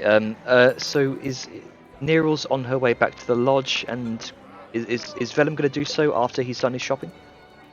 He was going to go to the lodge first because he needs to Alright. find Siren and the bag. All right. So, say for the sake of brevity here, Neril, Vellum, and Neril and Vellum, you both make your way into the Golden Lodge, down the flight of stairs, down to your ensuite. You all meet up with each other.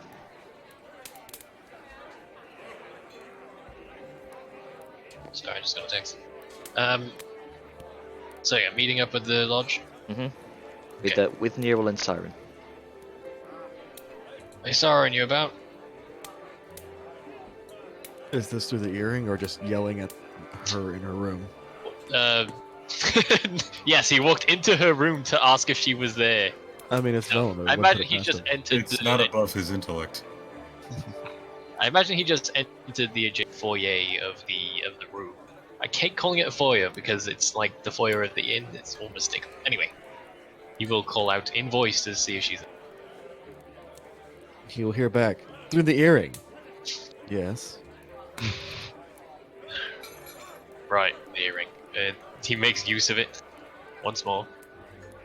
You got that bag, right? I may need to borrow it. That bag, the bag of holding. That's the one. Why would you need to borrow it? Because I have a lot of metal to buy, and I'm not carrying it by hand. Have you ever thought of purchasing your own bag of holding? Wouldn't even know where to start. I'd usually suggest a magic shop.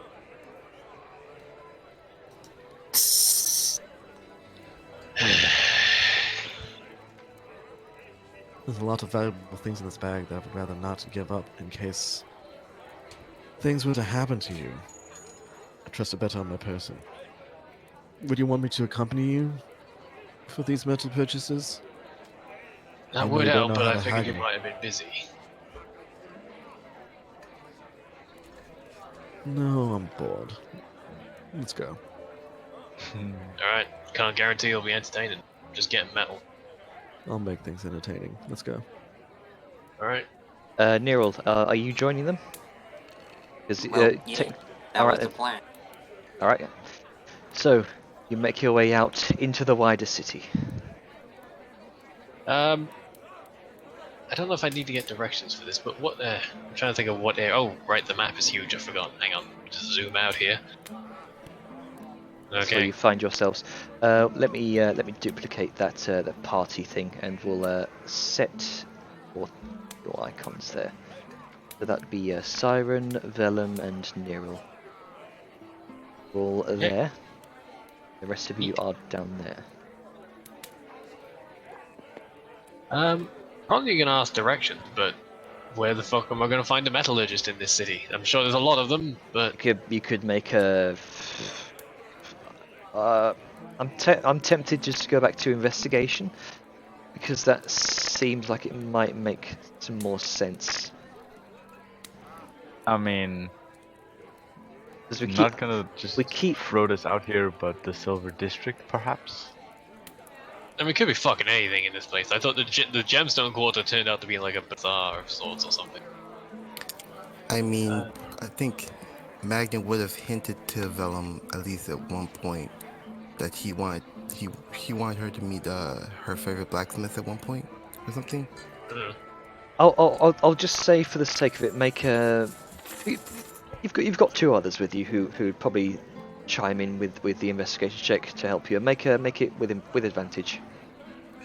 Go +2. 9. Okay. Reliable as always, Vellum. Look, I'm proficient with it, and that's the sad part. So you ask about for a moment. Most individuals seem to be avoiding eye contact. Most individuals seem to be shrugging you off. But you gather somewhere in the Bronze Quarter, but that's as much as you know. Alright. And off we fuck to find some metallurgists to buy a crap ton of ingots. And if you want to sort of expedite the spending process, you don't have to do like I'll leave it to your preference, Jenna. We can just sort of fast forward it because I'm literally just buying metal. Sure. Okay. It's down to you if you had any colourful NPCs you wanted to throw in, but yeah, don't feel obligated to prolong it. So, my goal here, I don't know if it's going to be, exact like retail price. I don't know if they inflate or lower their prices, but I want to buy. Let's see here. You need to find one first. Yeah, find one. Sorry, just trying to get my brain together. I've got my notes here. I've got all my math. It's all fine. Just so I've got to find a place. Yeah, where's the Hunter's Keep on the map? The hunt. I can't So, find the fort. It's right where the party is. Oh, bigger right. Party. The party name is blocking the fort. Right, okay. There it is. Okay, carry on. Yes, let's find the places. The stuff. Could potentially ask a guard just to fucking expedite this. guards and Yeah. rivals. This place is fucking big. I know. Tell me about it. Right. What are you looking to buy? I'm looking for metals and lots of them. Right, metals. The best place I can recommend, that'll be Hammerholm. You'll find that in the northeastern quarter of the Bronze Quarter. Right. While I'm here, I'm looking for a smith that might know something about exotic materials. Any idea where I might find one of them? Exotic materials, eh? Let me double check my notes. I know it's you, but I'd like the headcanon that this place is so fucking huge. The guards have to keep notes on where everything is. I'm not gonna lie, in a city this massive with so many people, I'd honestly expect them to just have a fucking map. He's got like a little police book. What type of rare materials are you looking to craft?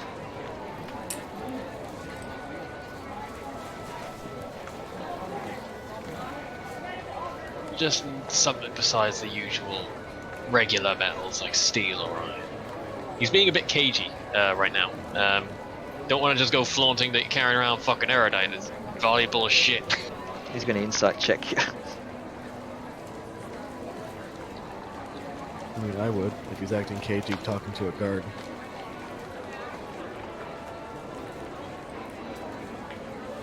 There is something you're not telling me. Right, he's gonna lean in a little bit. It's erudite, right? But I ain't gonna go advertising that to everybody. Erudite? Why did you say so? Plenty of places around here make use of erudite. I mean, the steel, the ring of steel makes use of erudite to keep the caged creatures in. But mind you, that is valuable material right there. Yeah. Better be careful. If you're looking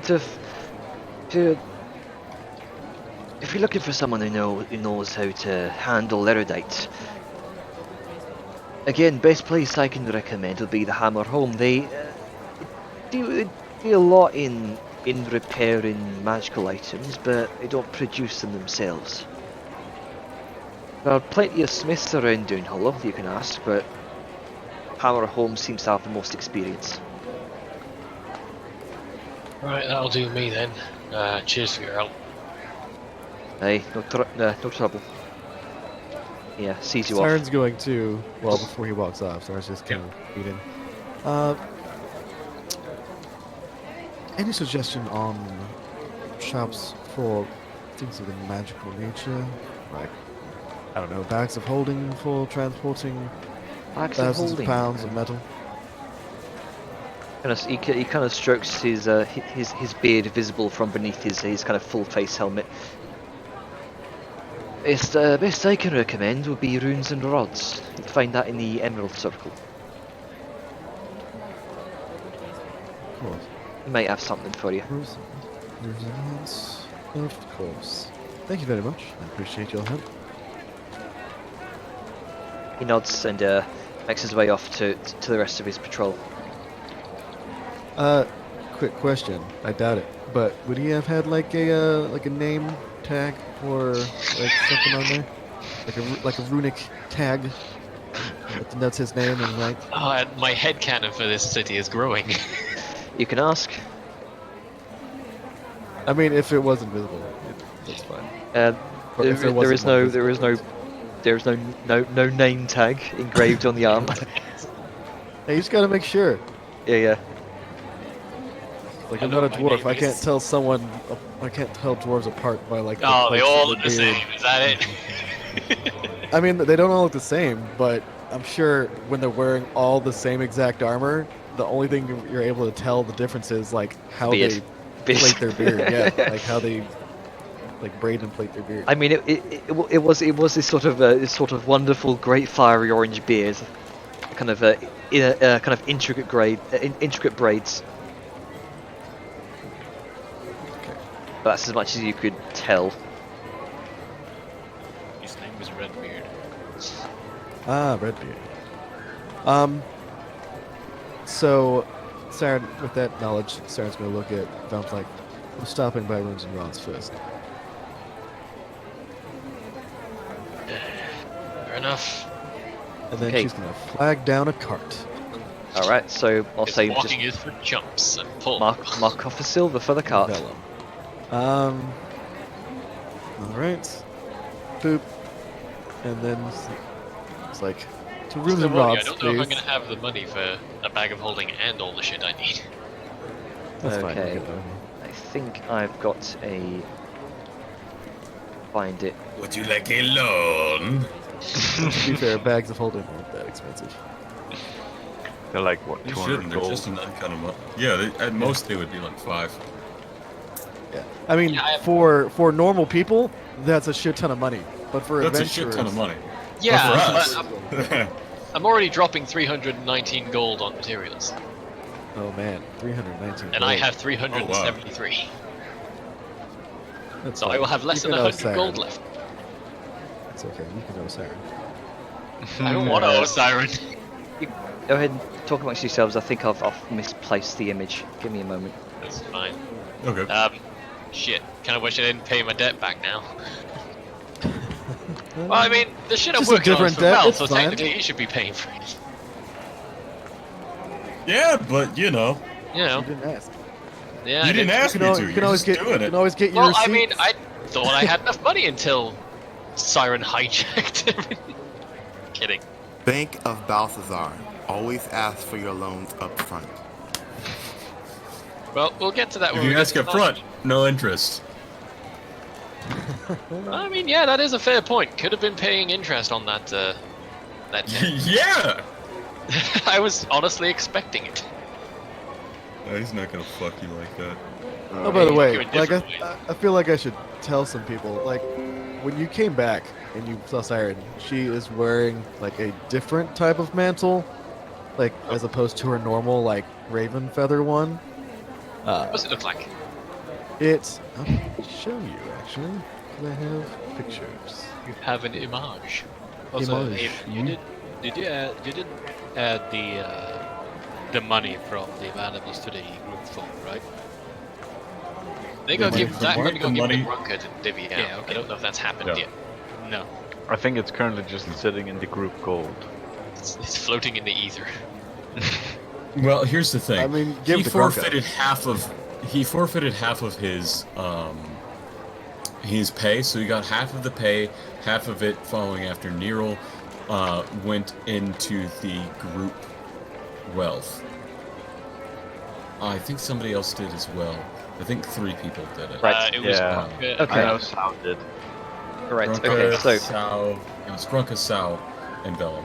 you make your way off to the place known as Runes and Rods. It's a relatively small, modest-looking establishment, carved in like to one side, off the side of a small building.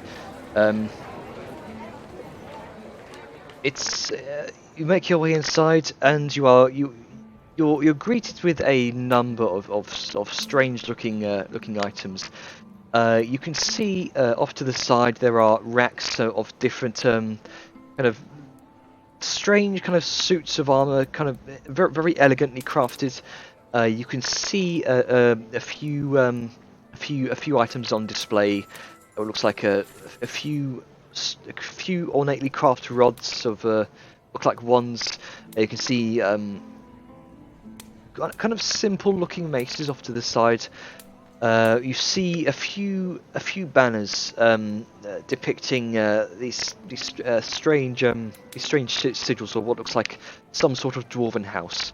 You can also see kind of a large kind of rolled up rug off to the side. This place is filled with all sorts of interesting looking gizmos and knickknacks and implements. There is no one at the counter currently. Siren is just going to do some perusing herself to, like, she's going to go forward. If there's like a bell on the counter, she's going to ring it once, but then just kind of like look around Yeah. to see if she can spy a bag of holding or something similar. Like, Alright. As she waits. Make an investigation check. Or a perception check if you're just looking around. Sure. Yeet. 20.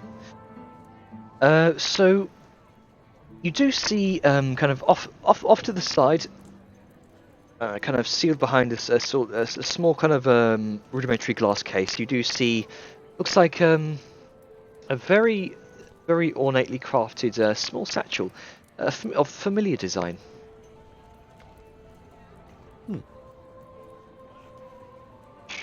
Get my notes. Okay.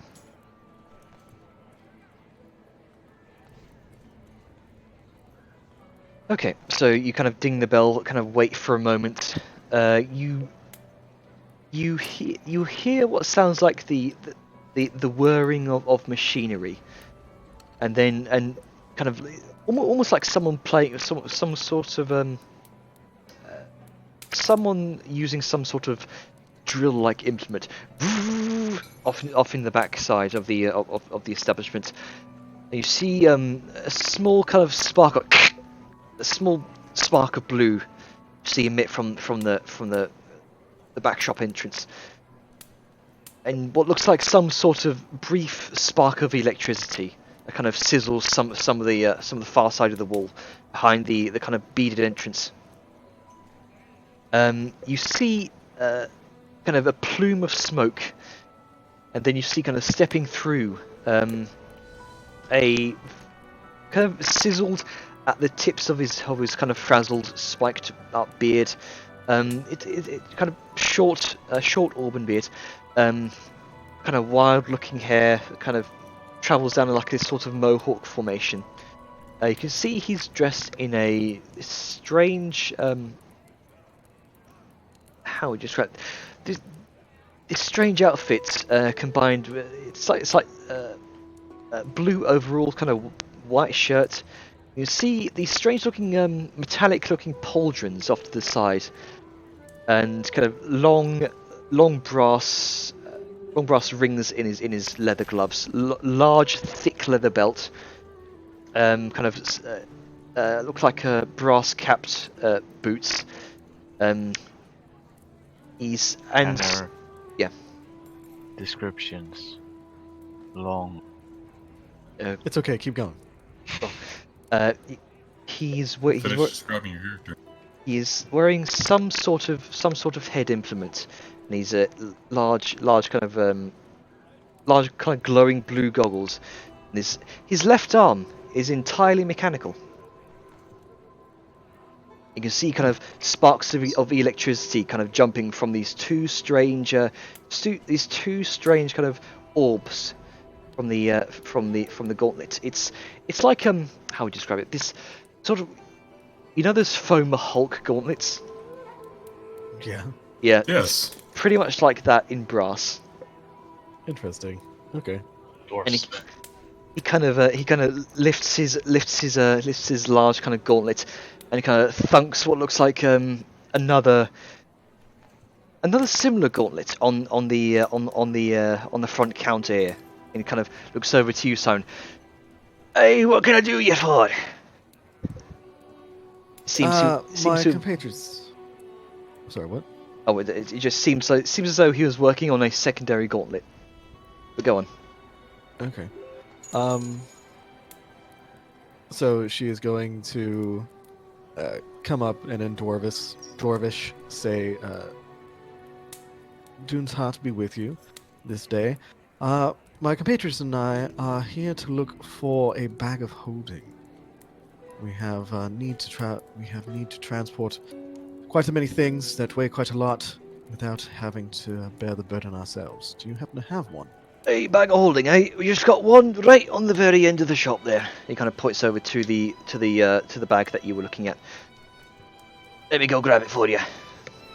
Of course. Kind of wanders over, kind of this sort of pseudo metallic plates on him, kind of clunking with each step. Makes his way over to the end, kind of opens up the glass case after pulling out a number of small keys. Kind of opens it, takes the bag out, kind of puts it down on the counter. Right, so that'll run you about, let's see here, kind of goes through his own catalogue, flips through the register, a ledger rather. That'll run you about 4,000 gold. 4,000? Hey. For a bag of holding? That's the only one we got. I mean, I understand that, but that's still an outrageous price for a bag of holding. Let me just double check something here.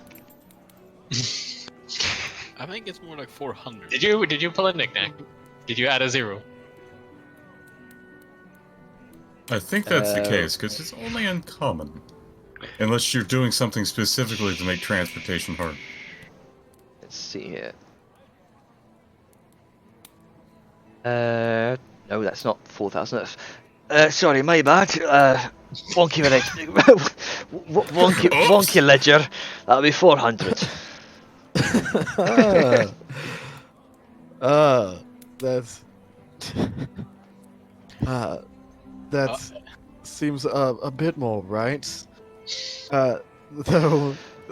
Apologies, I got a wee bit drunk last night at the Krusty Beard. You have to forgive me, I'm still recovering from a hangover. Of course, of course. Yes, let's. I'll tell you what, I'll forego that. How about you drop the price to about 350? He kind of peers at you intently, make a persuasion check. Well, you're talking in Dwarvish, so I can't help you with that. At the note of haggling, I instinctively went to my character sheet to roll. That's the annoying thing. Vellum could that's- actually help. This is his jam, but it's there's Dwarvish. nothing. That's fine. Saren, in a fit of inspiration, upon speaking so fluently Dwarven, is going to roll that with advantage. 26. Nice. Kind of looks you over intently. Saren just giving a big old toothy smile. Very friendly she is. How about for the earlier fuck up, I can reduce that to 375. Make it 365 and you have a deal. Make another persuasion check. With 26, man? Alright.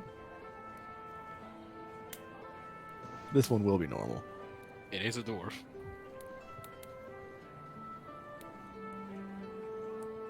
$365, you said. Mm-hmm. And you have it off your hands and gold in yours. Or platinum if you prefer. He kind of slams his large gauntleted fist down on the table, and he kind of holds out to you. Deal.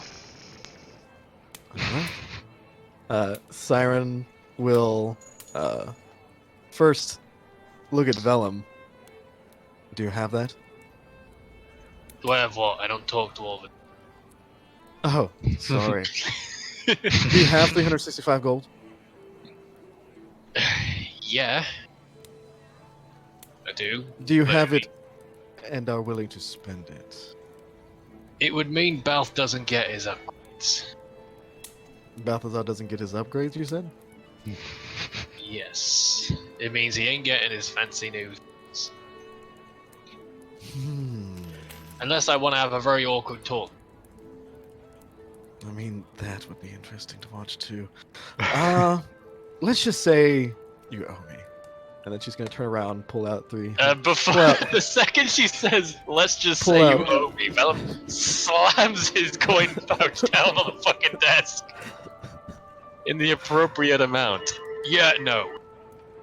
Siren is just going to smile, very amused by all this, and then just go, of course.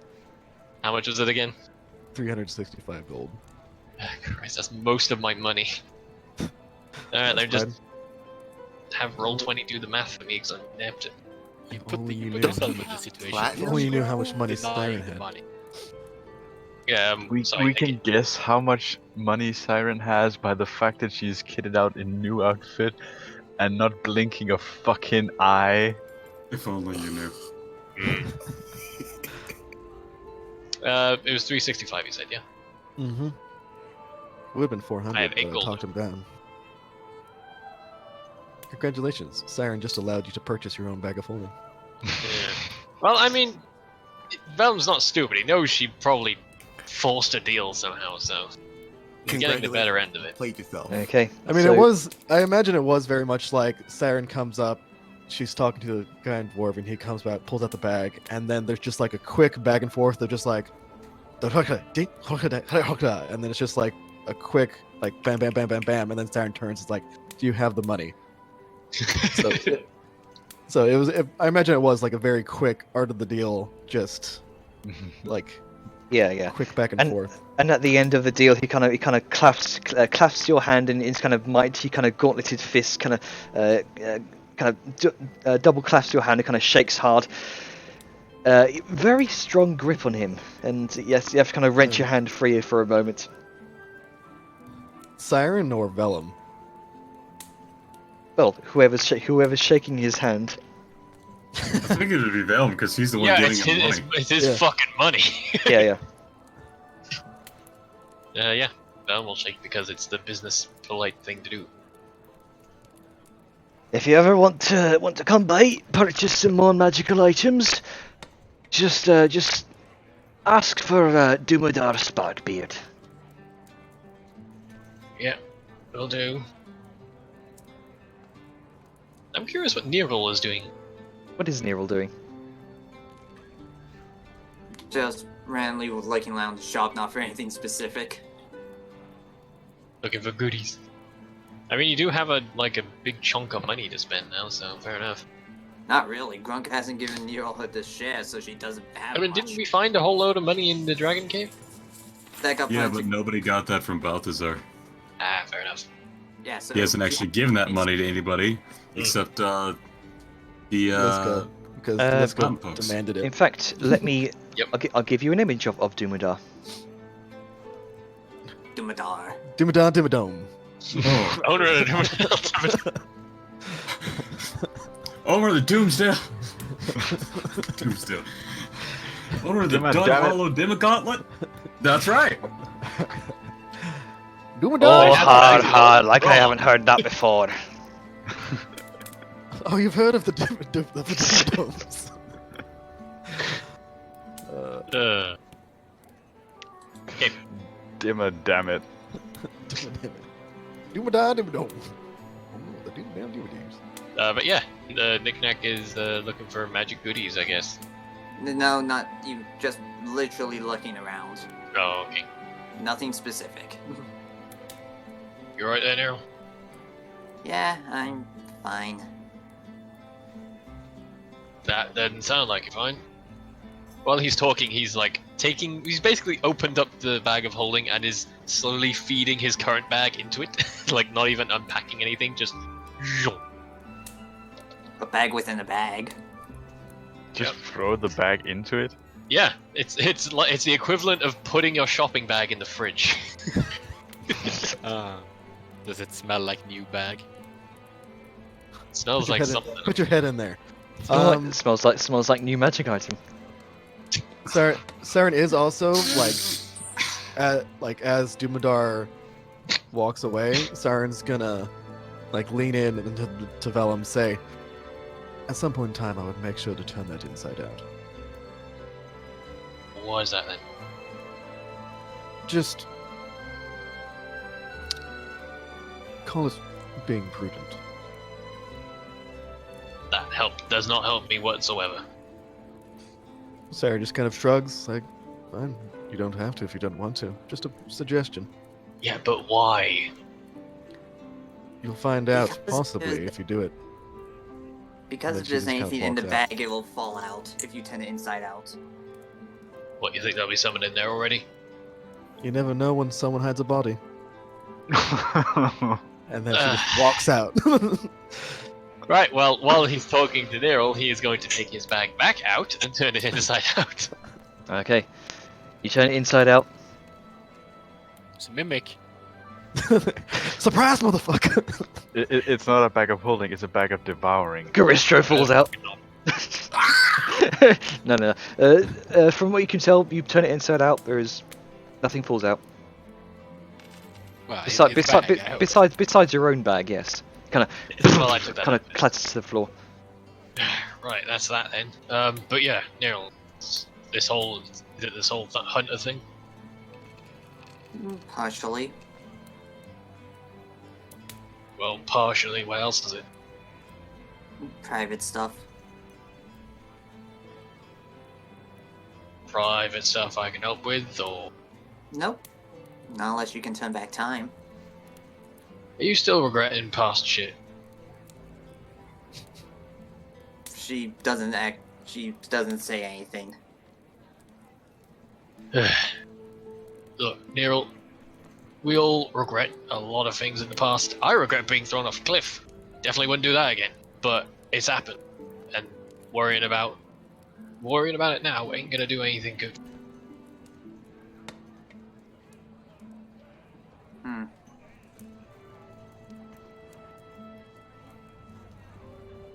So what's this non-personal problem? That's the bit I don't think it would be a good idea for me to join. Because what if I awaken another ancient evil doodad thing? Rome's gonna casually shrug. You can leave. I mean, from what I saw, you don't have to stick around in that hanged lot.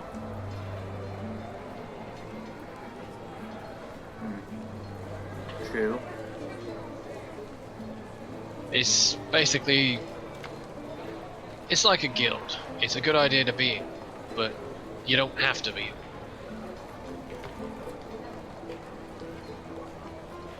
But guilds draw attention. I didn't catch that, Nick, sorry. But guilds draw attention. Yeah, but... Looking around in there, I feel like they don't like attention too much. I feel like it's a gets in the way of the job, sort of.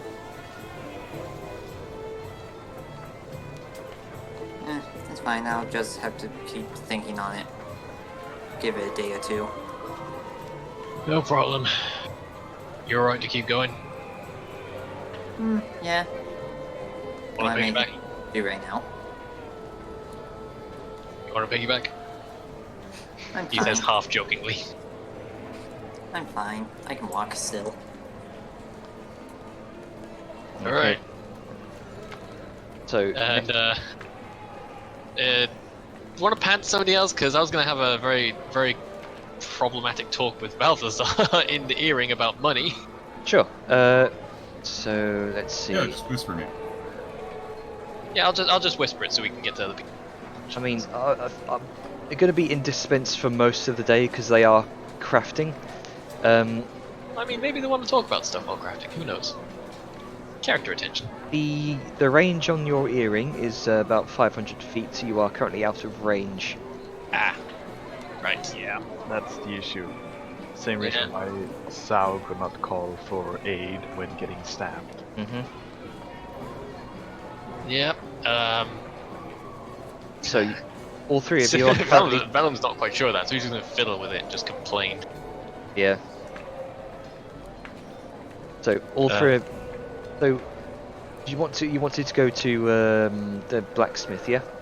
Yeah, well, I did until I'd spent most of my money on a bag. After some... well, before I continue, does anyone want to do some shit? Yes, I don't want to go hogging the time if people want to get some character and stuff. Who wants to do what? Magnum would like to talk to Balthazar since they have some time. While crafting, apparently. Sure.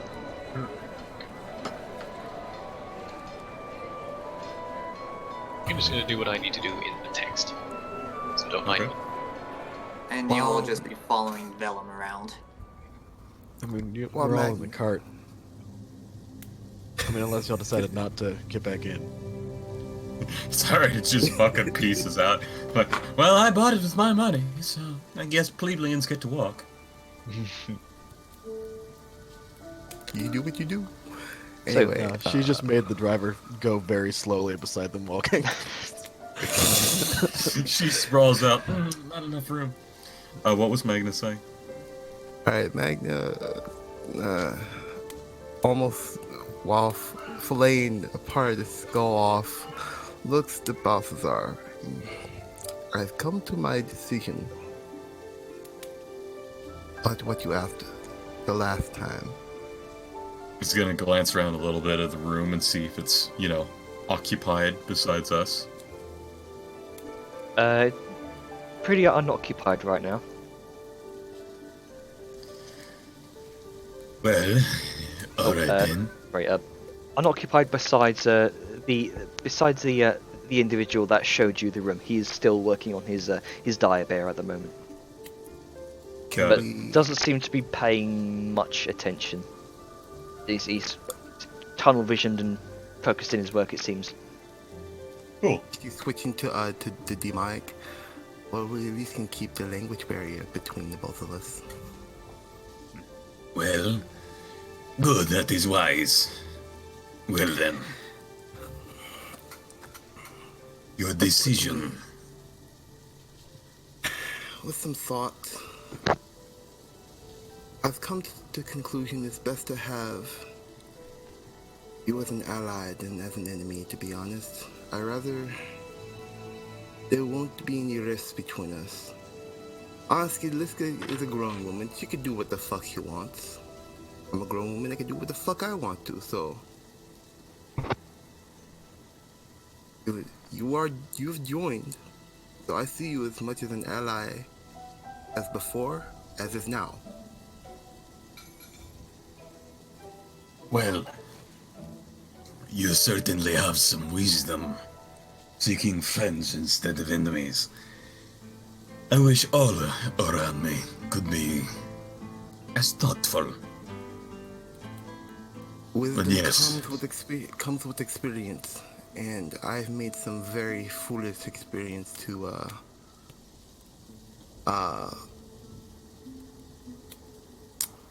make enemies. Ah, yes. A practice of befouling friends is not one you wish to get used to. Still, I'm glad that you do not share her bitterness. It's not Nonetheless, bitterness that she has. It's the way I can put it is she has foresight on things that she keeps to her morals. It's not strictly on a how would one say it, bias, attention. She's very knows who to trust and who not to trust. Sometimes feelings can get in the way of that, but she does have foresight on reading people, so to say. If she sees you as not trustworthy and you don't give her the full answer right up front, yeah, you might as well be talking to a fucking boulder. Good luck.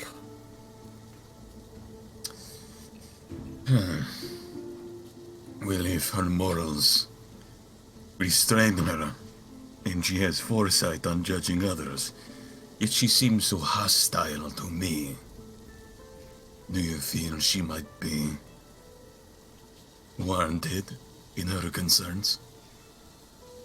I will give her that, yes. There has been very few times where me and Liska actually had disagreements, and she turned out to be fucking right. As much as I hated it, as much as I didn't want to fully admit it, but we all have to walk our own path. We can't just rely on each other completely, because who knows? It might put us both in compromising positions. You have to be open to change, whether it be through the light or through the dark. Does not matter.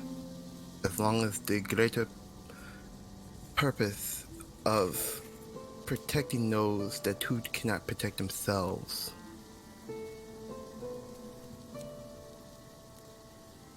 And if she thinks that I am a threat to that, are you really willing to risk throwing your bonds with her away for me?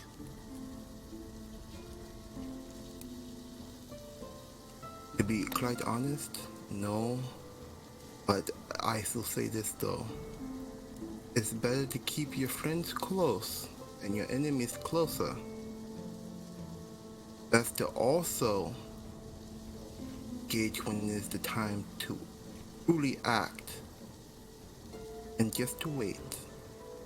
Because as a hunter, you can always find the right moment to strike or join in on the hunt. You don't always have to act very rashly.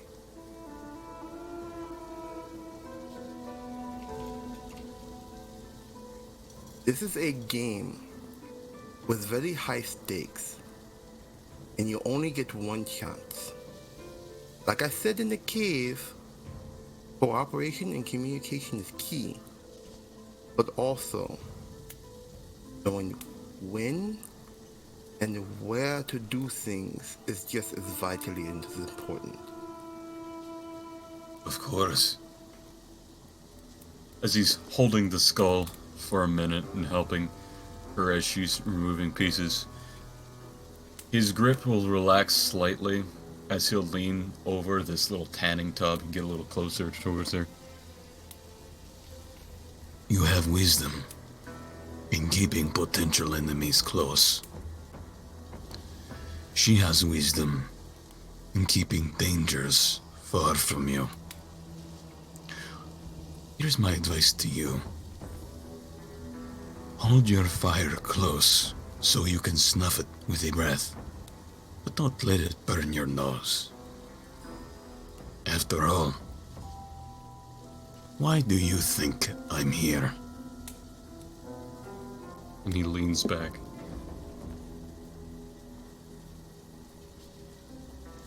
Wise, very wise yourself, but just know that the blade can swing both ways for both you and I. He has a wide smirk. Of course. Of course it can.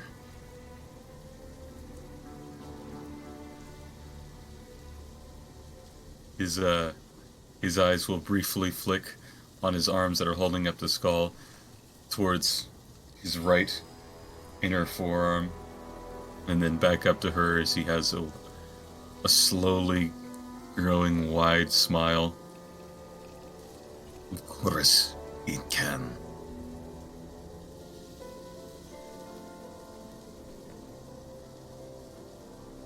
With that, he'll bring his focus back to the work unless she has any more to say.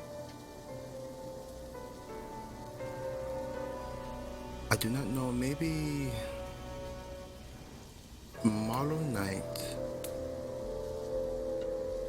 or whenever you and Simon are free, I would like to ask two of you questions. There is someone I am looking for, and I can't move as freely as I would like.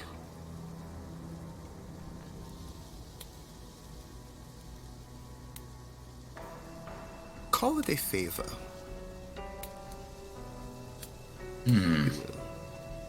We aren't in the business of giving those out for free, but... Oh, I know, but you do this favor for me, I'll do one for you in kind, with interest. Interest? Well, then you have a deal. Good. And a very wide, toothy smile, almost like a Cheshire cat. Alright. Good. And she returns back to her work.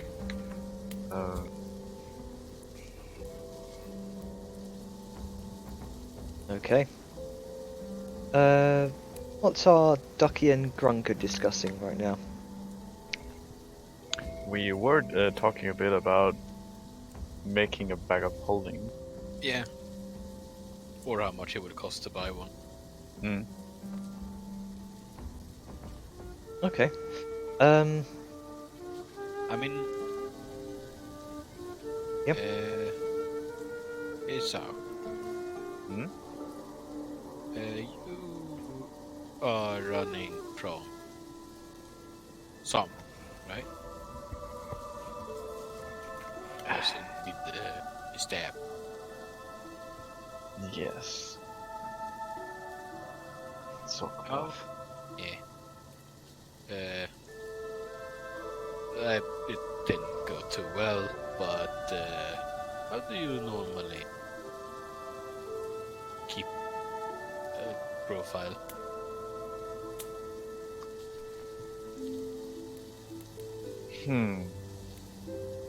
Question I haven't really given much thought, since it's something I just normally do. But I keep mostly to myself. I don't do anything outright, show and to tell the world, here I am, but at the same time I try not to make too little noise. Using So, name, such. hmm? Do you still use name and such when doing business?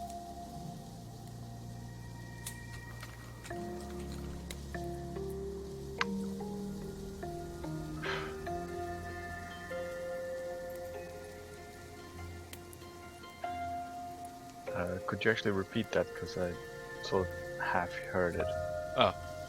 He asks if you still use her name when you do business. I tend to use my name, yes, but I usually leave out the last part. Mm. Most people do have a tendency to share a name in some way, even across racial groups. Then again, it is one of those ones where you have to be careful when you say the name, using a fake one.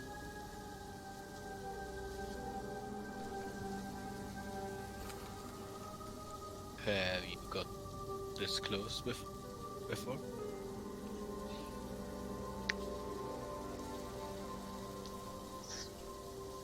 Yes. I believe it was a passing Turkish tradesman. He mildly picked up on my name, but I left out my last part of my first name. I was fully in the clear. See.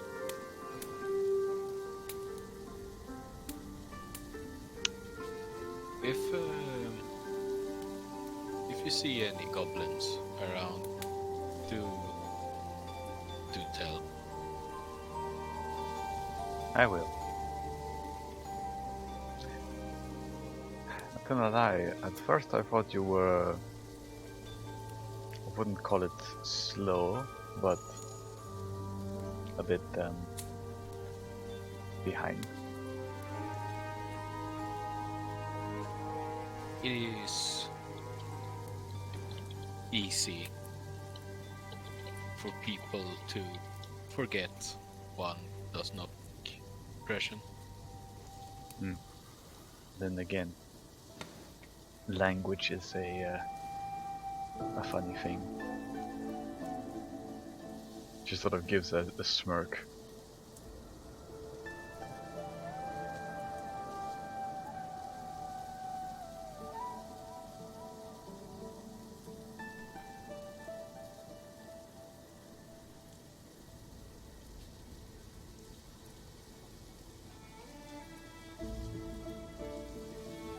So, you continue on with your work?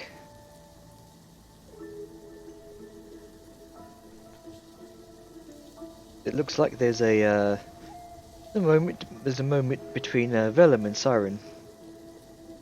Yes. Yeah, sorry.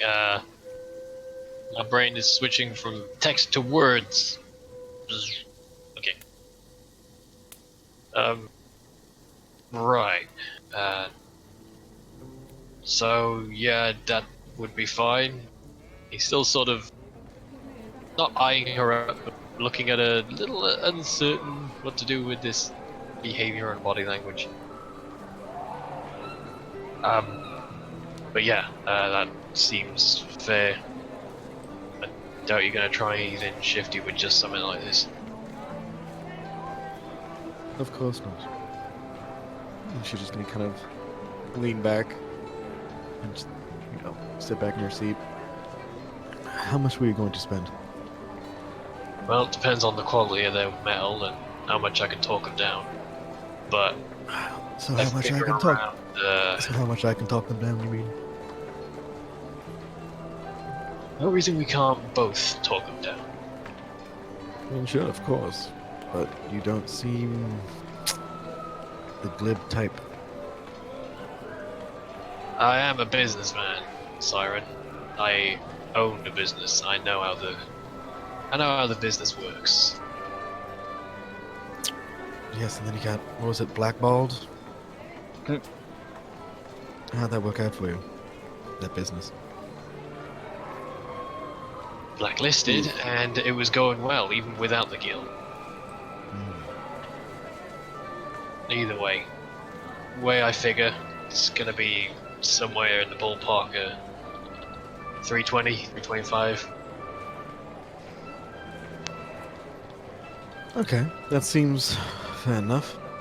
I can spot you that. We'll consider just a small personal loan. There's a slight tenseness in Venom's body when Siren utters those words, but he just gives a nod. Yeah, well, we'll see how much it gets down to first. Of course. Feel free to haggle. So, you want to buy some materials, yeah? Yes. Okay, so I'm basically I'm buying. Yeah, sorry, my brain. I'm just looking at my notes again. My brain is refreshed. I was going to put it in text because I am buying. Smooth steel.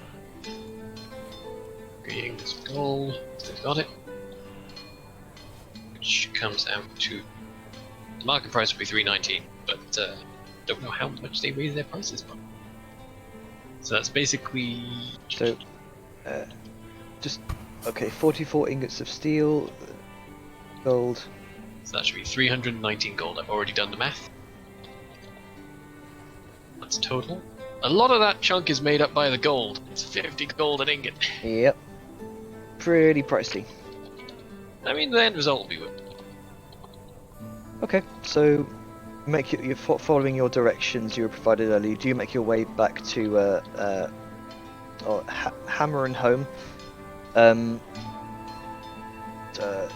Does sell you the let's see here actually.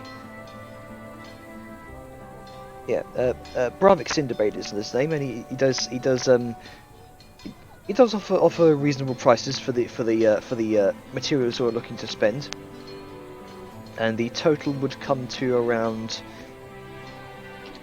let's see, that'd be around 325 on his prices. If you wish to haggle, you may. We shall. Okay. You know, Vellum may have some iffy thoughts about Saren in general, but he knows she's a damn good negotiator, so he's gonna let her take the lead and assist her with remarks of metal quality and bulk pricing and the like. So he will be helping Siren with it. Cool. Okay. Bloop. I'll take that net 20. God damn. Fucking teamwork! Alright, so that'll run you, well, I suppose, well, I'll tell you one, mister, you're right persuasive. I've been told that a lot today. I'll say that's about 275. Of course. And Siren's going to hand over the 275 gold. Okay then. You Right. you buy them for 275 with a fucking nat 20. Yeah, that is a significant markdown. Vellum is impressed with Siren. It's what she does. It's what she does. That's what she do. Sometimes she do be like that. Doobie doobie doo. Doomada dimmadome. Damn it, I had it out of my head. That's my brother you're talking shit about. Like, I wasn't talking shit. I was speaking to him earlier. He Talking gave me about a shit for discount someone in as well. dwarfing distance. In dwarfing distance. That's a grudge on the tablet. Active dwarfing. Okay. So make your way back Dwarf out toss into... at me or something? That's a whole different hobby. But yeah, while Valem's there, he is going to inquire about somebody who can teach him how to work with erudite. Erudite. Okay. Yep, because in the crafting rules you need somebody who knows how to use it in order to learn it best, otherwise the DC to learn it is fucking doubled. But I'll let you fucking eyeball any sort of pricing you'd like to do for Okay. teaching costs. I don't know if there's a Xanathar's thing for this, but it's sort of... Yeah, it's a bit the grey area. To be like, considering it's erudite, this is... And you do also have that. What was the thing that like list of or Yeah, instructions I on how thought that to? would be enough, but apparently it's not. So I need an Okay, actual so- person to teach me. So you ask this for Bravik. He says, I'm afraid I'm not much for working with erudite, but I think I know someone who can. He's done a bit of studying at the Ogre's Tower now and then. Combined it with his smithing skills, he can probably help. That'll be Falland Goblinbane you're looking for. Falland! Falland, there's someone out to see you! Oh, never mind, he's here. I thought I'd have to go look. You watch, coming out of the back, a very, very old-looking dwarf. Just silvery hair, kind of half parted on the top, slightly balding. You can see liver spots everywhere, large, kind of bulbous nose.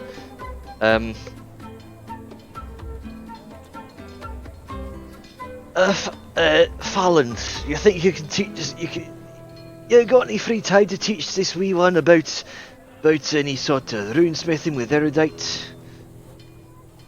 Falland sort of you can see very small, beady-looking eyes beneath the very kind of Cro-Magnon brow. You know, big old bushy eyebrows. Very squat-looking, but he's built like a tank. Just dwarven muscles out to here, kind of brushing a bit of sweat off his brow, kind of streaks of black across the front of his face. Kind of eyes you up and down.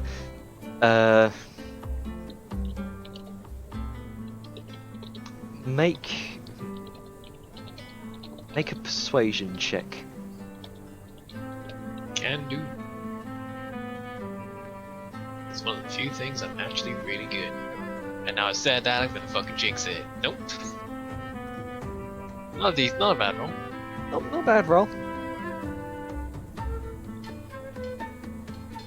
Eyes you up and down for a moment. There is a lot of humming and hawing as he kind of wanders around you.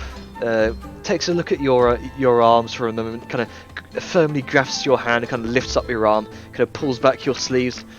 Eyes your muscle structure kind of really intently. Well, I can set this boy up, constituting though, that's another thing entirely. That'll probably...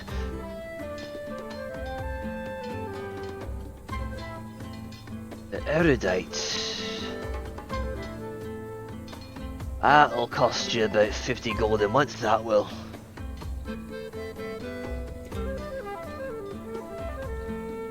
Well, Alright. I know where to If know you're where willing... to come, so I'll be back for sure. Alright, if you're willing to learn, I can certainly teach you. But you gotta follow my instructions carefully, boy. Will do, I'll be back. Nods, sees you off, and returns to his work. And, Miner, can I get his name in writing so I can add it to my list? yep, that is,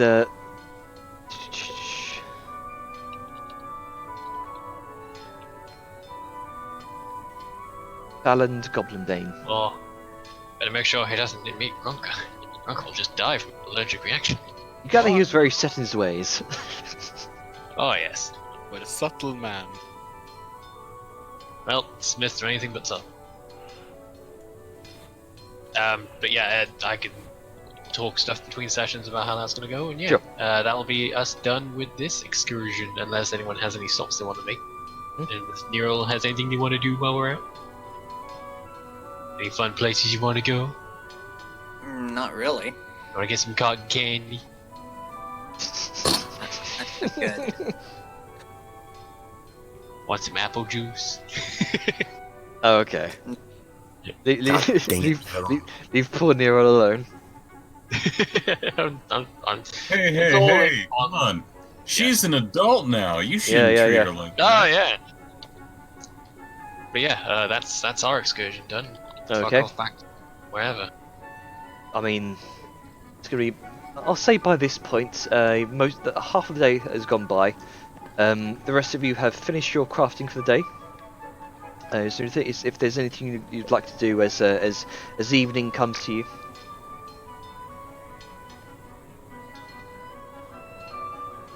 I have to refresh my page. Something's going weird with it. It But, yeah. I might need to meet with my man. All right. Your boy. Am I done crafting? Yep, As you're pretty much done crafting at this point, as Yep, well as Grunka, Saoyu, and Okay. Duo. Because I've got my boy, my gym man, up over there at, look over here. I think it was on the map. Over there. Yeah, storied stones and rarities. My contact, I think I have it written in my bio. Oh, I just have Braz. Fucking shit. That would be. I'll gather my notes as well. See if I've got it. Yes, that would be Ophar Rubii. That's right. I want to see about exchanging some gems with him. Sure. Or some gem cuttery work to increase their value. I'd like to keep that short, though. We don't need to go into a big Okay. role play because of time. Basically, I just want to turn my raw gems into refined gems to hopefully increase their value. Okay. So I'll say for the sake of this, that would be do you know the value of them? 3K. Okay, 3k. So overall, that would cost you half of.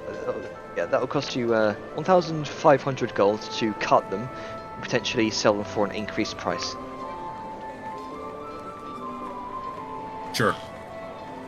All right. Then. 1,500. Yeah, 1,500 He gold. can't give me. He can't give me a better deal because of our dealings, can he?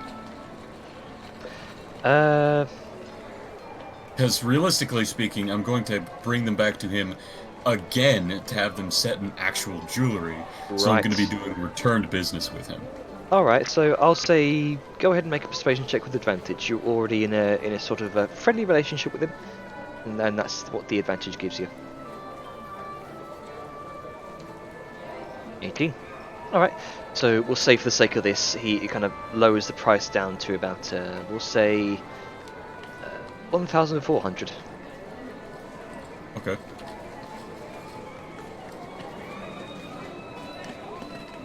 Alright, done. All right. Giving it brief as you requested. Is there anything else anyone else would like to do? I mean, Did you get my whisper, Jane? Yes, I got your whisper. I've taken note of that. Okay, then go on to Gabu. I mean, I guess Sao and Grunka would be finding someone who can make the leather into a cloak. All right then. Yeah. So I'll say asking around, kind of heading out to the Hunter's Keep. I'll say one of you make an investigation check with advantage, as you're both technically helping each other doing that. I assume yours is better than mine.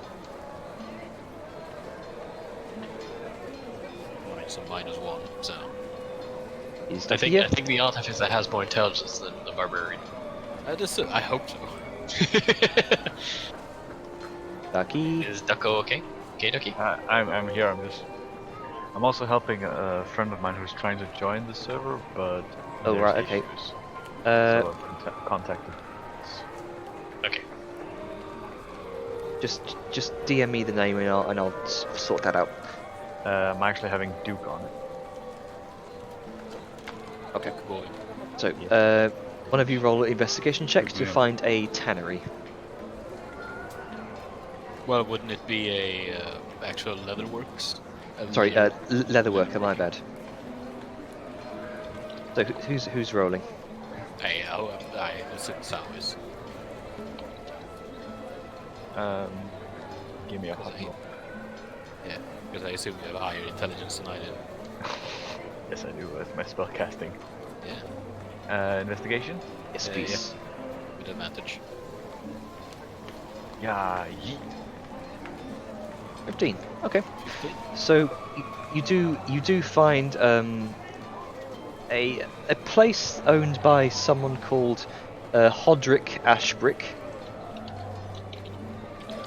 based in the Bronze Quarter. Probably one of the best leatherworkers around. Also, many say. Wish to, you can spend a silver to make your way over there with a cart. Do we want a cart? Do you want a cart? It'll speed up the trip, and it'll probably be safer for you. Yeah. All right then. So each of you mark off a silver. I'm implement this. You're also in range of the other party. Hey.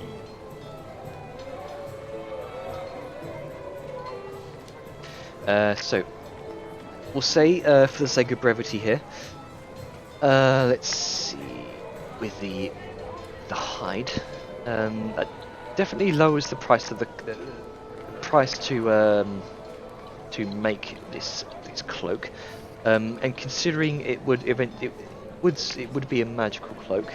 Let me double check the prices here.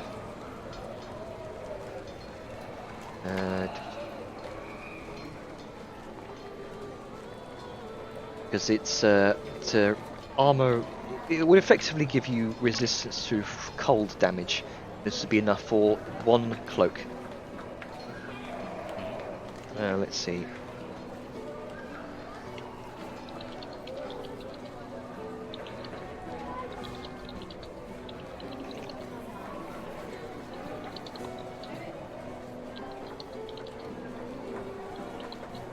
Okay, so it's pretty expensive. It would cost you half the actual cost of a cloak of cold resistance, which would be around.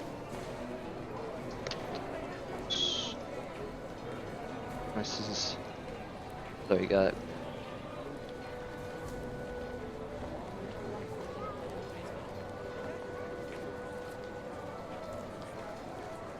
Things are loading a little bit slow. You have to bear with me. No worries.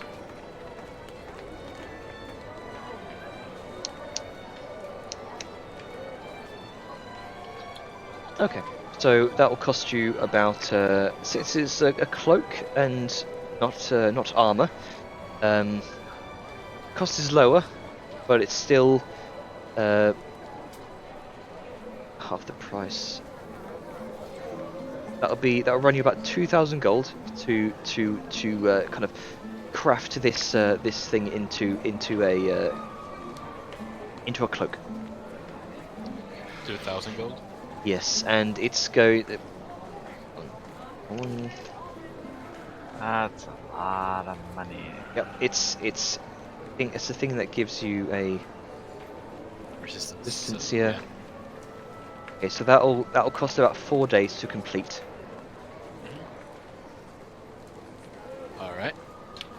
However, if you so choose, you may speed up the process with more gold. That's enough. Okay. So Grunka slaps down a couple of sacks of 2,000 gold. All right. So, Hodrig, he takes the gold, and well, quite frankly, he's amazed that this is you've managed to procure the hide here. The hide, and B, the gold. Just Yeah. He said, "I've never worked with frostworm armor before." well, now's your chance, and I do hope you don't. I look forward to working with this. He kind of scurries off, and you hear a bit of clattering and clanging as he kind of shoves a few things out of the way to start work. Seemingly excited by the prospect of working with such a rare crafting material. But regardless, come back in 4 days and you'll have your cloak. Yeah, what was the shop called, you said? That was Hyde and Hodrig. I believe it's literally just there. Oh yeah. I'm kind of surprised it's not named Hodric's Hide, but Let me just move the things. Hodrig. Is there anything else anyone would like to do? Accomplish today?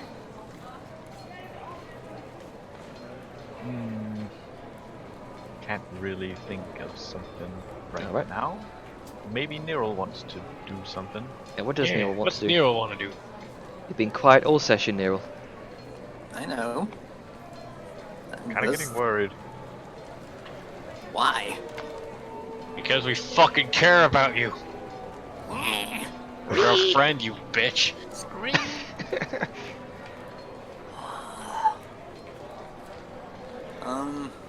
Well, seeing as I feel like I'm being forced to do something. You don't have to. You don't want to. I guess I can go to the do some research. Sure. What would you like to research? Oh, Master Research.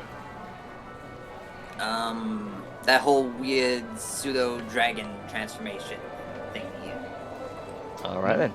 So, making your way to the Sapphire Archives. There we go. The fuck off big library. Mm-hmm. The biggest. The Library of Alexandria ain't got shit on this.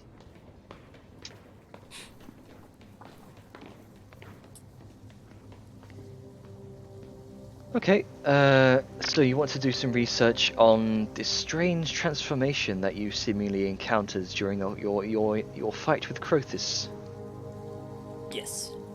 I'll say make an investigation check with advantage. You are assigned a curator, so he's helping you as per usual. Yay.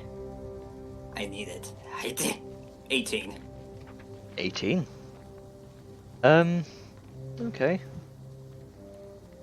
Double check my notes. Oh.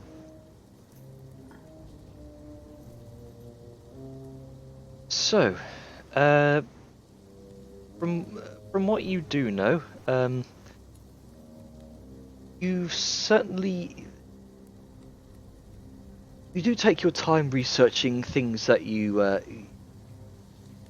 already know at this point. From what things Balthazar has mentioned, considering entities called primordial dragons, there is very scant information on primordial dragons. Apparently, they were these massive behemoths of elemental power, which took on the forms of combinations of elementals and dragons combined. They were immense in size, and there seems to be some semblance of a hint of some form of well, what you can tell, there were 4 elemental dragons of fire, air, earth, and water, created by the 4 elemental titans long ago, during a period of history that's only described in story and fabricated myth, legend, and fairy tales called the Primeval Time. There was apparently there is rumor and hints of a fifth primordial dragon, but that's all you know. That's all you can tell before the path, the trail of information research in the archives here runs blank. Fifth one?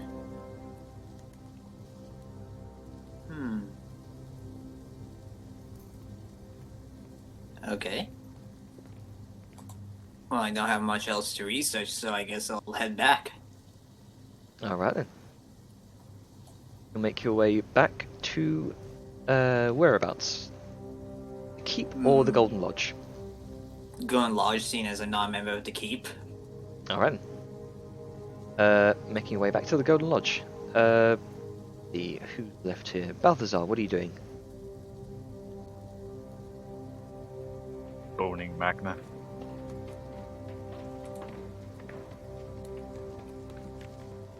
Sorry, I was in the other room muted. What am I doing currently? I've done my business with Olaf here.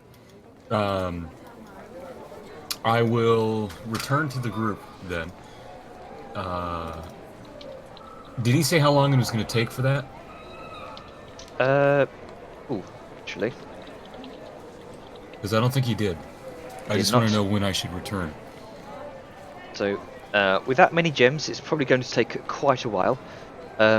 Cutting gems is a very long and refined process. As in his words, you can't rush art. Let's see. That's going to take the better part of a week. All right then. I probably need to find a leather worker. Okay.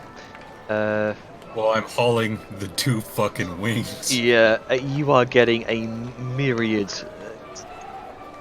gazes of just awe and wonder. It's fucking lamps down. Not even the carts that you can hire are able to fit these massive 20-foot wings, and it effectively. Listen, you have the carts carry the wings. I'll walk with you. I need a fucking break. No, you second cart man, come over here. You carry this one, you carry that one. So you actually start gathering a myriad of different carts and I'm just gonna go ahead and burn 5 silver.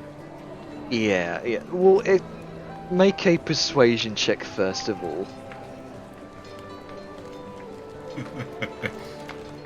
Do you want to be part of history? Oh! They all start gathering and talking. Just a man with 2 giant fucking wings. They'll start gathering and talking to themselves. You gather that there is a hint of excitement at the prospect of carrying dragon wings around to show off to the crowds, almost like this sort of this sort of parade of valor, as it were. You know what's funny? Not a single one of these people have heard Balthazar utter the name Crowfish yet. It's just dragon wings. It's just dragon wings. No one even realized. Dragon wings are a big fucking deal. Yeah, they are dragon wings, thus they are a big fucking deal. So, we'll say for the sake of it, you do manage to convince about 4 carts. Two are able to carry a wing each, provided that the carts themselves kind of stay in tandem with each other. But you are able to make your way to, well, we'll say with the 27, you do manage to find a place called Hayden Hodrig, a pretty renowned leather worker. However, he is currently dealing with someone else's request right now. Apparently, he's working with quite a hefty sum of what looks like white worm hide. and he seems to be turning that into some sort of cloak for another customer. Ah, well, And boy, you, do I have a business proposition for you. you can barely fit the wings into the building.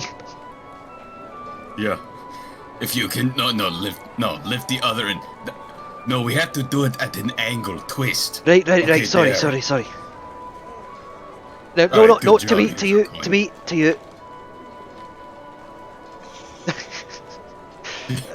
Yeah, okay. I think we're gonna have to put these around back. Yeah. Alright. I mean, to be fair, they're broken in the middle, so you can probably pivot around. You can probably pivot them. Okay. Okay. So eventually you do manage to make a dexterity check with the other I'll say with advantage because the other dwarves are helping you. Oh, I'm not great at these. Can you get it to the door? I just need No, you. no. I just need you. Shit. I just need shit. you to. Wow, double one. You watch as part of the wing begins to sort of tear in places. 2 nat ones. That's rough. That is very rough. So First you hear Balthazar say, "You want to be part of history?" And then he fucking breaks the wings. You want to be part of history? You could be the first person to fuck up dragon wings to come this capital in millennia. I'll say. Oh look, you did it. No, I'm sorry. Look, you were pushing that way, and I had to pull the other way. I'm sorry. All right. I didn't know they could. I mean, they look pretty decayed already. No, it's fine. Nothing could have changed.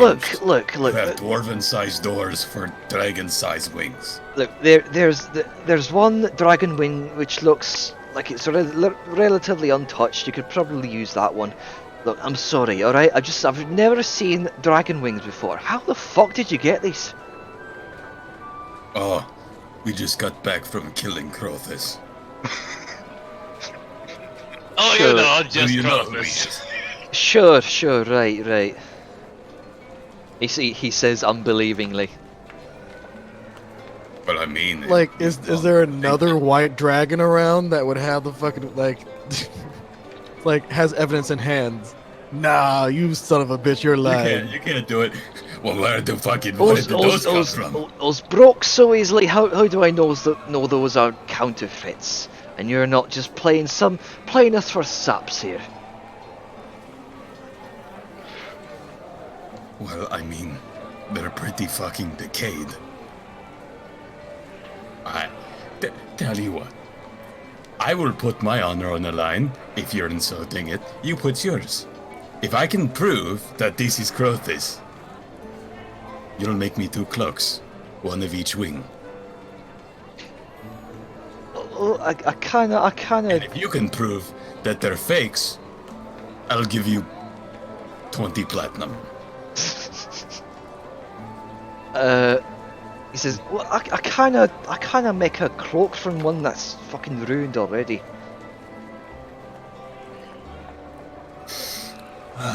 Look, if I find out that they are fakes, then I'm charging you double. However, if I find out they're real, then tell you what, I'll give you a discount on the result of the result of my services. Fantastic. Now I have a question for you. This, as he's going to furl off his purple cloak, This is a cloak of billowing. Is it possible to attach this underneath, so the outside is a wing and the under is the billowing cloak? Make the whole thing move that way. Well, not used to. Hang on, can I see the cloak for a moment? Sure. You're he's gonna toss it to him. Rolls a nat 1 and tears in half. do that one. Everything that comes through your door is death. Everything I touch dies. So It'll work. you fling the cloak over to him. He takes it and examines it for a moment. This looks magically enchanted. I'm not used to working with that. I can give it a try, certainly.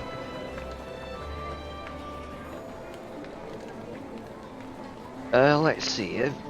If the membrane of this wing is legitimate, I can try to attach it over the cloak. It'll be a bit heavier. That's fine. I'm going for flare here. What is it, Trial of Steel? Aye. That's coming at the end of this month, is it not? Are you It is. Are you one of the groups attending? Yes. I am of the Black Hand. Well, good luck to you. I do not think I will need luck, but I appreciate it. Well, best of what you can to prepare this week. There's a number of other groups arriving in Doonhollow these last few days. Good. Well, I will leave this wing to you. The other wing, it's damn near ruined. Look, I'm sorry. All right, Well, it was already broken in half anyway. So there's only so much that can be done. Oh, gloves. That's a good idea. Pimp gloves. Oops. It's indeed, can you make a sort of veiled skirt out of this? Something like that, maybe? I can attempt it. It'll cost you extra though. If you can salvage the broken wing for anything, try it. I'll do what I can. All right. Very good. I will return in how long to give you money? Well, it's gonna take a while. I've already got one customer who came in here. Look like a small halfling individual and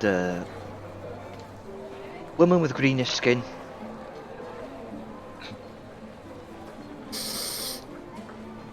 Is okay. I'll have to add your order to the queue. Sure thing. I'll say come to me by I'll say 2 weeks. Probably have it done. Because this is a lot to work with. If you focus my cloak, perhaps I give you an incentive. As he pats his coin purse. Do you think you could have it ready for me before the trial? I need to make a good impression. Make a persuasion check. Oh boy, I sure hope I don't double nat 1. Don't jinx it, man. It could fucking happen. Oh, I didn't. I rolled a 2. I mean, it's not a 1. I'm sorry. This is too much to work with. Pushing it to be ready before the Trial of Steel. I need to sleep. Fine. I understand. Then whenever it is ready, have it delivered to the Hunter's Keep. There I will have your coin and proof of legitimacy. Can do. Very well. Okay. And with that, he'll be off. Alrighty. And does anyone want to do anything else before the day comes to an end? If nobody else had anything, Velen wants to check in on the Nero.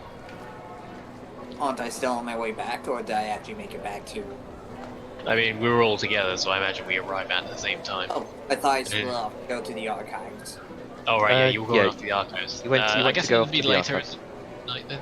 Whenever she gets back. When is she getting back? Considering what she was researching, the amount of tomes and sparse bits of knowledge she had to kind of gather from the most obscure part of the archives, she's probably going to arrive in the very late evening. No. Alright then. Yeah, I guess it would be a later in the evening thing. So, Is everyone gathering back at the Golden Lodge Inn? Yeah, I think that's sense. Okay. Yeah, sure. Unless Grunker wants to buy more shit. Uh, Says IS, he's probably one of the richest members in the... no, not anymore. Unless Well, I Grunker mean, wants to do anything else. I guess we could go check for a bag of holding or something.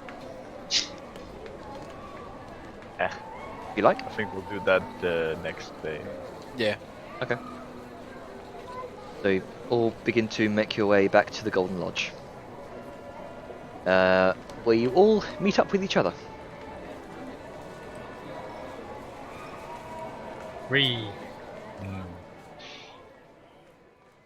Whenever Neural does get back.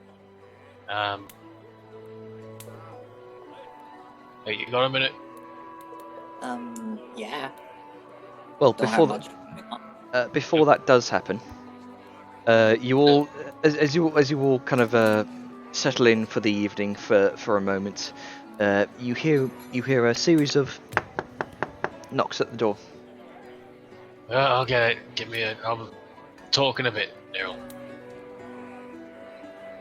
You are Okay. out of range from Nero right now. Oh, okay. It was Wait, me have- at that.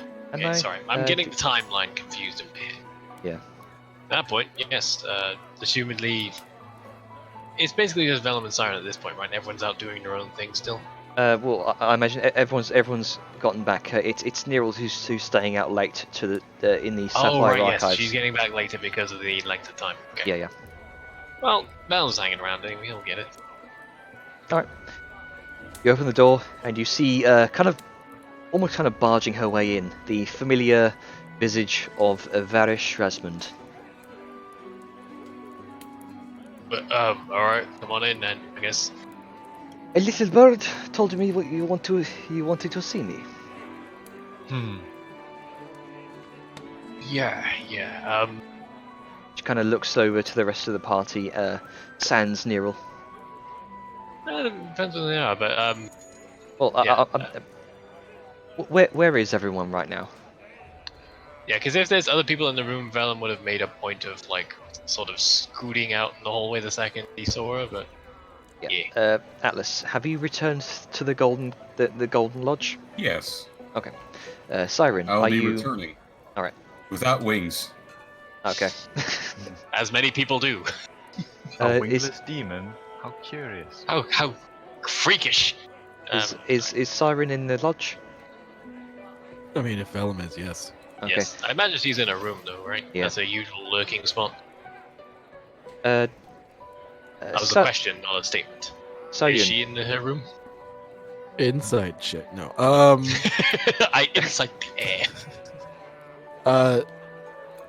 I mean, so are we all in? So we all have That's- separate rooms, don't we? that's what I'm asking. That's what I'm I trying mean, to find out. Yeah, she- I'm seeing who's in their rooms, who's in the main sort of foyer bit of the bedroom. Foyer of the bedroom. Let's call it I the guess- antechamber from now on. I'm sick of calling it the foyer.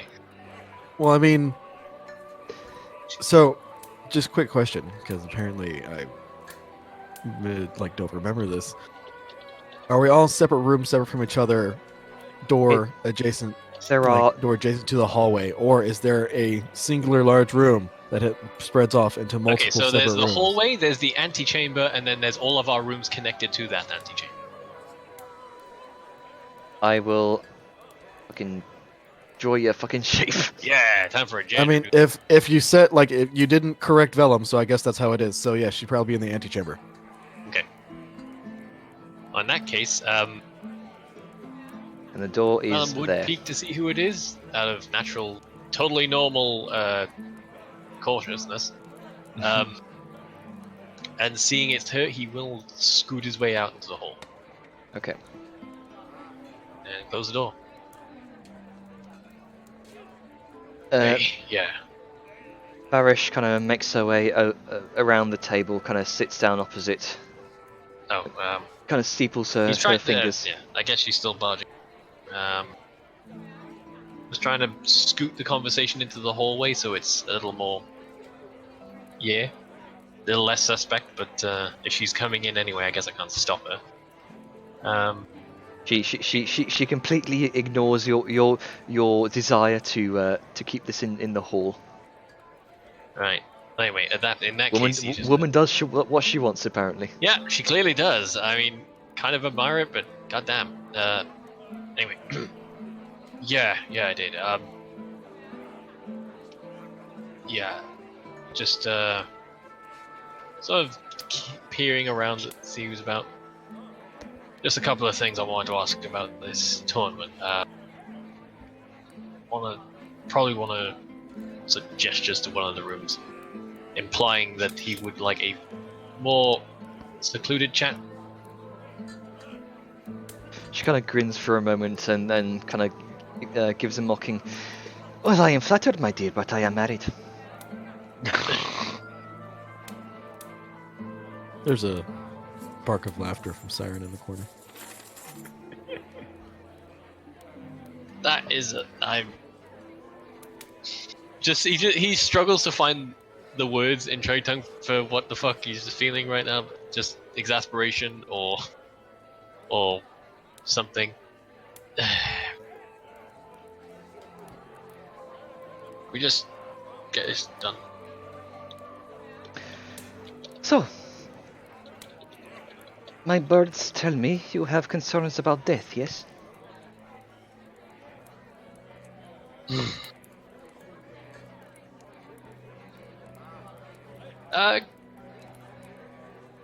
Gonna switch to Orcus out of curiosity. I feel like she's not a well-read woman. You know what I mean? She's a very lingual woman to be a mover and shaker. So I'm gonna try and see if she responds to that.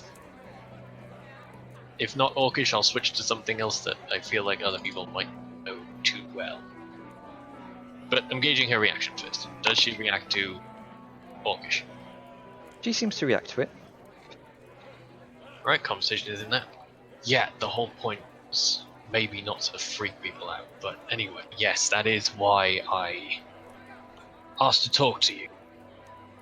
I know you're very keen on this being a big life and death struggle thing, but I'd be a pretty stupid man not to think about insurance. Yeah, to talk about this, she says in Orcish, then I would prefer we talk about this openly. And she says the latter half of that in trade tongue. Fine, fair enough. Try and keep this Is simple. this just in the common open room? Yep, common open room. I'm assuming that everyone sans Neural is here. Talk about what openly? As he notices the change in tongues. I had some questions and some potential thoughts, asshole. This is back in trade tongue, obviously, since she's being a very stubborn woman. I was gonna ask a good lady here a few questions and try and arrange something on the off chance things don't go. Okay. So why does it have to be in secret? Because, for starters, I didn't want to get people worried. And secondly, I didn't want to seem like a, coward about the whole thing. And there is a subtle sort of eye motion more towards the demon side of the room than anything else. What? Vellum. You're not a soldier. It makes sense for you to be a coward. Listen, if you're going to say something, say it in the open. If you hide behind a lot of languages directly in front of us, that becomes very suspicious.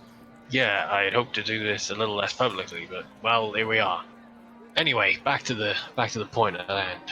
I'm not going to waste your time too much, Miss President. Is something like that arrangeable? Well, I believe it was mentioned on the contract that you will sign that death was part of the risk, along with physical injury, sickness, strenuous muscle injury, curses, both magical and non-magical in nature, in incineration, obliteration, or being eaten alive. And she says this with a very kind of cheery demeanor. That is true. The contract did state that. However, once you're dead, I imagine that changes. So what happens after death, however quick the action taken, I figure it might be manageable. He's seeming to employ a sort of workaround through his language.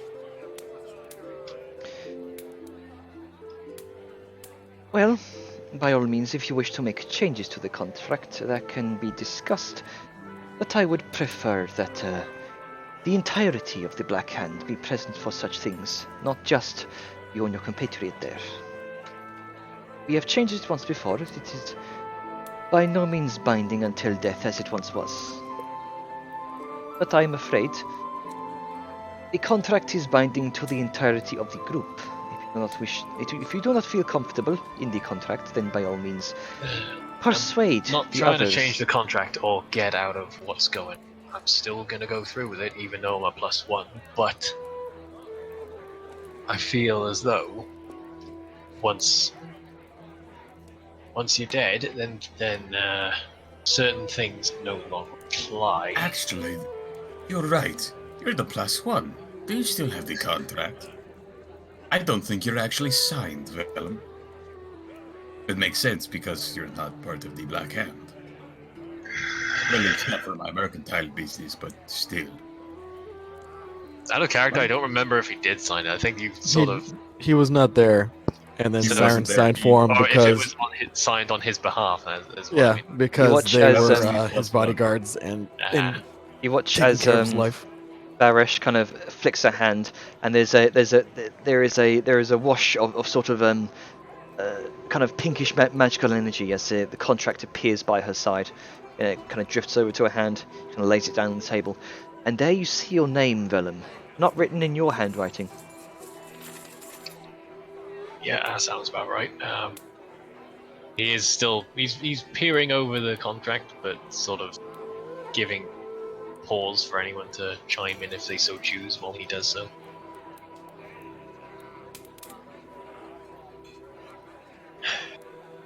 What were you getting at, Balth? I was just saying that we signed you on so you would be able to participate, but it's not fully your signature, it's not fully your agreement. This might not fully apply to you if you choose. You could walk away. You could, but that would be most disappointing. Yes. Yeah, it would. Sort of, as he's like scanning the contract and making certain of details, his eyes do sort of glance up to Varesh now and again, to sort of gauge her demeanor. I guess he's sort of trying to size her up in terms of her body language, because their interactions have been brief and very one-sided so far. Make an insight check. I know she's a woman who gets what she wants, and she is very stubborn, that much I know, so basically. 17. Generally, she is hard to read, but from what you do gather, she is very intent on knowing what it is you directly want to ask. And she seems a bit frustrated. Right. Well, at that point, he will sort of straighten up from his leading position to view the contract. Look, you're a busy woman, and I appreciate you coming here. So I'll get to the point. If on the off chance one of us does go down for good, I know that there's ways to bring people back after the fact. I want it arranged. Yes, Balthazar? He's just smirking at you. As I was saying, I wanted to negotiate the possibility of doing that sort of action, should the worst happen. If not completely, then at least one or two. Speak of resurrection, the possibility of death.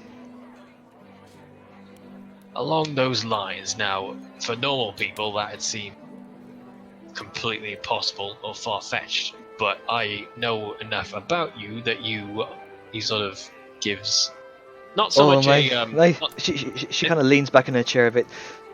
Oh my dear, there is a lot you do not know about me.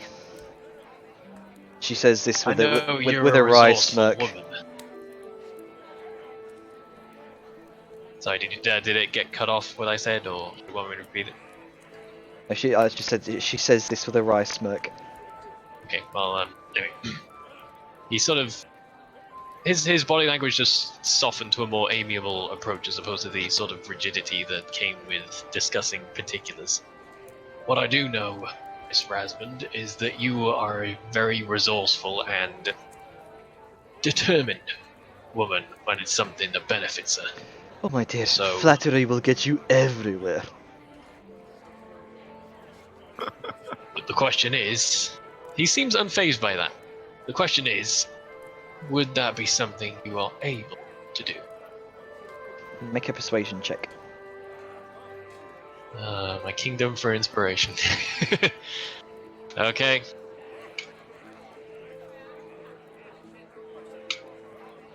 Oh, not great, but not terrible. Not bad, not bad. 18. It's my highest fucking skill. She kind of Anything above a 15 is considered good. Yeah, but it's that grey area where anything can happen. There is a long, tense moment of pause as she kind of leans forward and steeples her fingers. Before she finally says, there are certain ways to bring back an individual from the brink. By no means is it something money can't buy from the right people. I have a lot of money and a lot of connections, but one individual is expensive enough, even for me. A whole troop of hopeful champions is another thing entirely. Well, I'm not asking too much. One, maybe two was the best I was hoping for. I know how difficult these things can be. Yes, but you would need to prove to me that you're worth resurrecting. More so than you already have. I have sponsored other groups that have been risen to more prominence than the Black Hand, but they have perished to the risks they knew they were signing up for. Now, I will grant you this much. Kind of leans in closer towards you, Vellum. Prove to me you're worth more than those previous investments. All of you. And I will consider not losing my most prized assets. If it does happen, know this. Will all owe me a favor in kind. A favor you will not decline. Understood? Well, that's everyone else's decision if they want to do that. But he sort of steps a little closer, leans. I assume she's sitting at this point, yes? She is sitting. He leans down a little bit, like a few inches from face to face, not too close, but still implying the same body language. Well, in terms of worth, he sort of reaches into, I guess, I keep forgetting the word I use for this damn thing. It's like the jacket. Tunic, yes. Yes. Reaches into his tunic and pulls out the medallion, I believe it was, or was it a pendant or a medallion? Check. That was you're talking about the Al Sham's blessing, yeah? That's one. That would be A medallion or? That would be the pendant. Well, he sort of pulls it from its resting place around his neck and shows it to her. Now, I know enough to know what this is, and I know, being a learned woman like you are, you know what this is, and you know what that means for publicity. Say this is par the worth, at least for at least one. I have a Are vague you going idea. to stay in the sort of close but not too close proximity?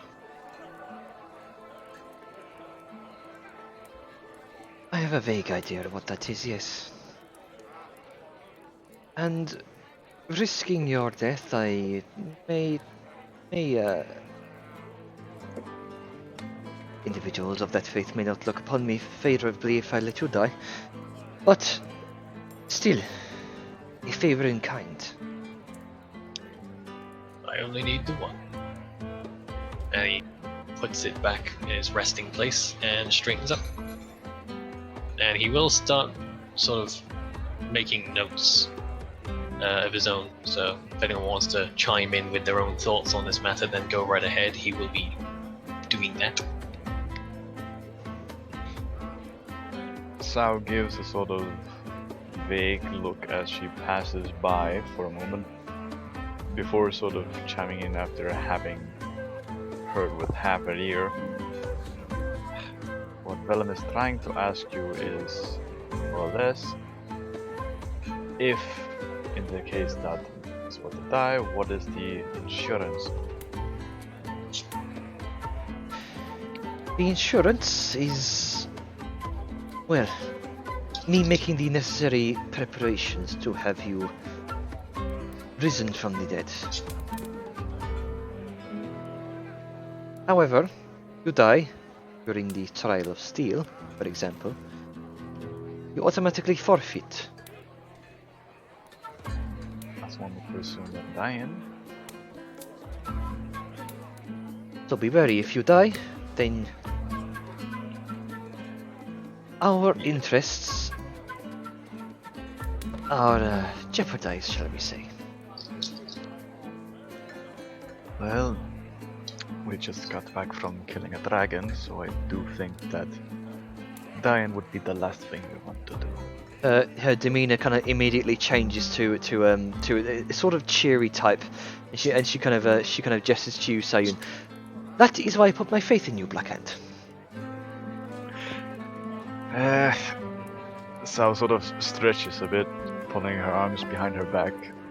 Well, so far I've heard a bit of chatter from the guards as I got here. It would seem that Balthazar here also has been making an impression. I've certainly heard rumor. Well, say, do you know the name of a dragon that lives nearby? Not that I know of, no. Do you know the story of Crothus? I've heard whispers and rumors from my little birds. Well, no sign of the waste anymore. Impressive. Very impressive. You should see Balthazar, he stabbed the thing in the skull. Right in the back. While flying it. Again, And I then talk Sao about... just Again, Sao I just sort of I talk about massive balls, but there you go. Indeed, though it was a team effort. And she sort of just walks on to what she's doing. Quite. So, none of you should have any trouble with the trial of steel.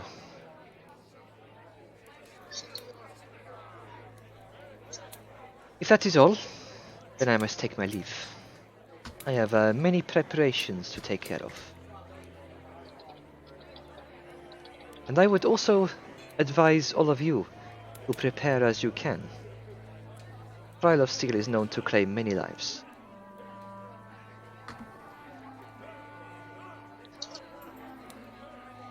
I would recommend is perhaps a few potions, maybe a few scrolls. But I would do it soon. As many teams are due to arrive soon. I've heard the word that 2 teams have dropped out, as it were.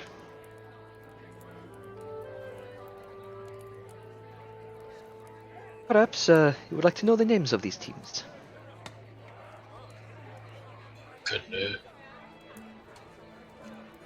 Good.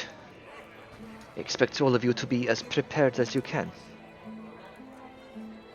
So, first of all is the Red Crew.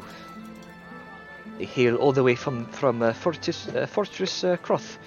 I'm sure you are familiar. She kind of gestures to Balthazar. The Red Crew from Fortress what? From Fortress Croth. Oh. Orma? They apparently they were bound and brought together by the killing of two dragons named Pyronis and Obsidis, two daughters of so-called Magmorn, the Burning Death.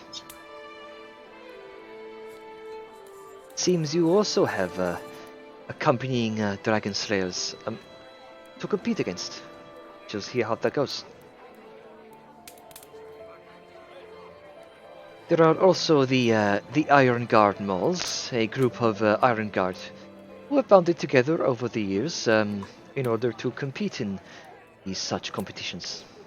They are a city favorite, who have a reputation to compete against.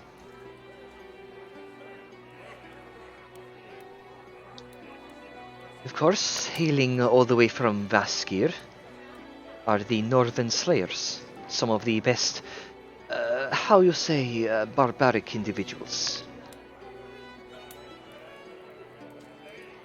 They study under the shamans of the wild spirits.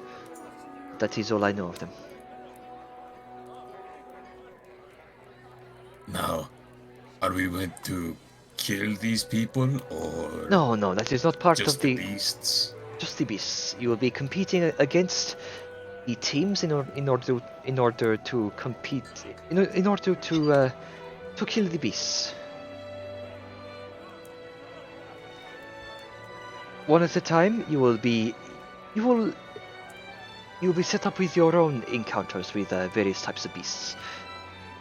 And each of these teams will be facing off against their own beasts.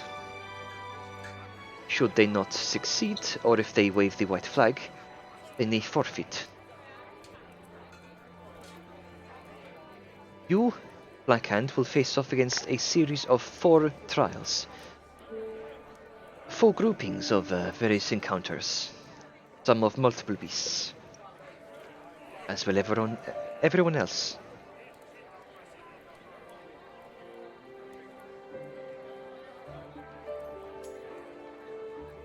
Very Is well. this- Sorry. Oh, go ahead. Is this an all-day affair, endurance sort of deal, or is this split up? It is Over a an few- all-day affair. It is a matter of endurance, how long you can last. Of course, there will be breaks in between each round as other teams fight their own beasts, so you have a chance to briefly rest and prepare for your next encounter.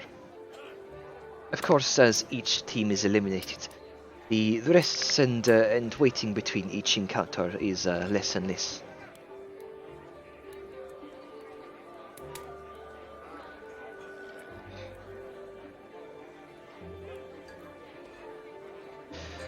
So, as I was saying, there are the rustic stewards. They are a town favorite from it's clicked.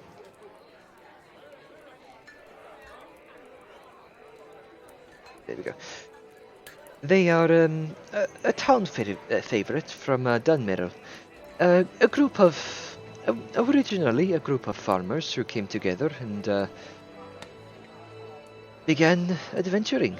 They are a fan favorite, a wholesome group. They are new to the trial.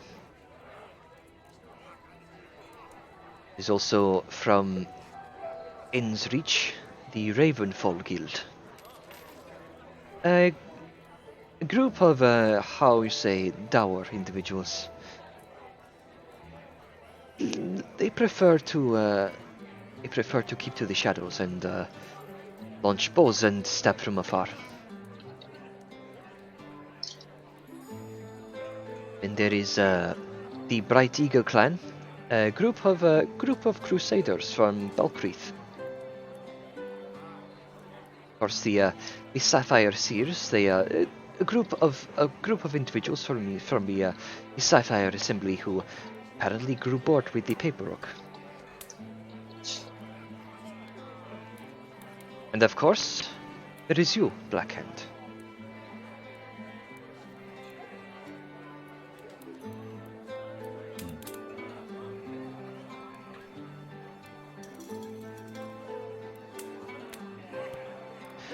So, Well, I think I know all I need to know. Anyone else got any questions, or...? Do you have a clue on what beasts we would fight? that is part of the that is part of the uniqueness of the hunt of the Trial of Steel. This is a gauntlet for you to be prepared as well for anything really. That is part of the trial. To see how well you can adapt to whatever is thrown your way. Do you know what have been in previous fights? Well, we had a number of strange creatures. There was a young Remoraz, one of them last time. There was also a hill giant that was captured from the fields of Cairn Arm. There was also a quite a large Tusla troll.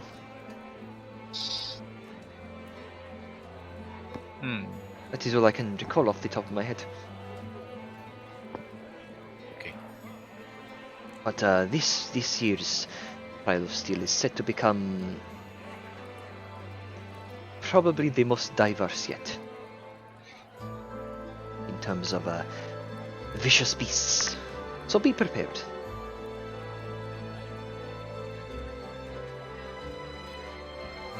Apparently, the king himself is very intent on attending this.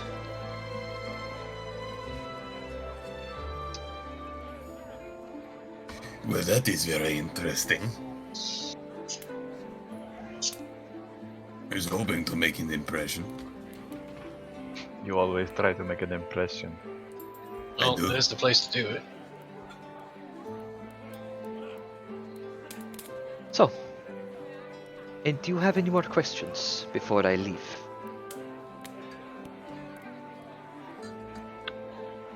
No.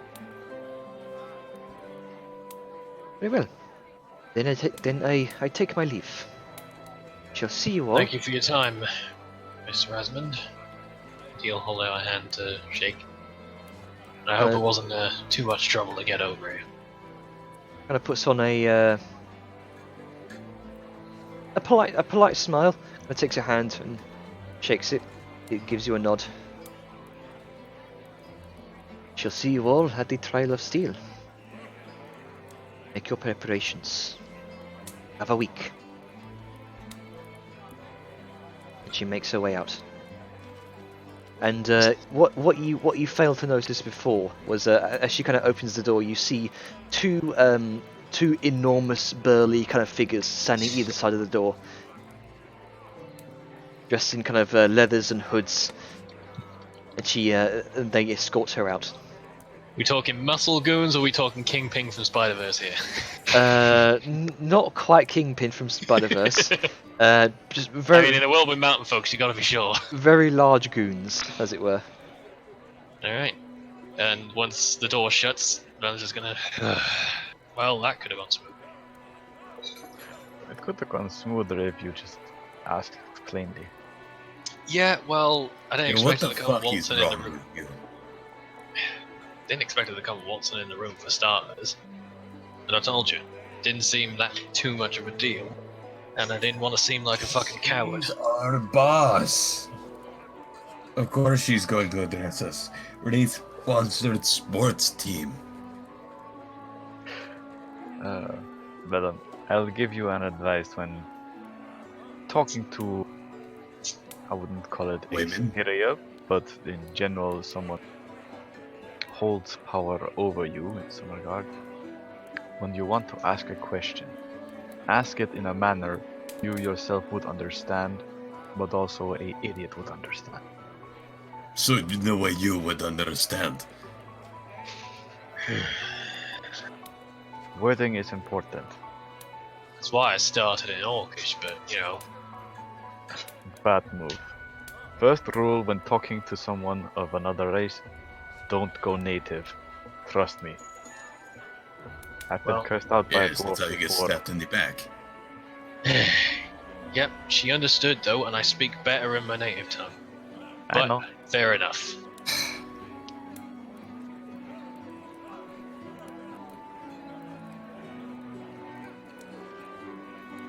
Regardless, we have preparations to do, but for now, we have a well-earned rest. Yeah, definitely needed. And I look forward to sleeping in a bed without a fucking sword wound or a dragon breathing on my neck. Knock on wood.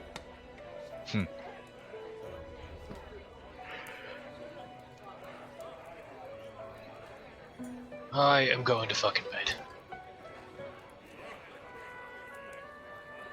Before you do. Right, you should yeah. talk. It is important. Yeah. I So, have worries, and let us address them. You're right. Let's get that sorted.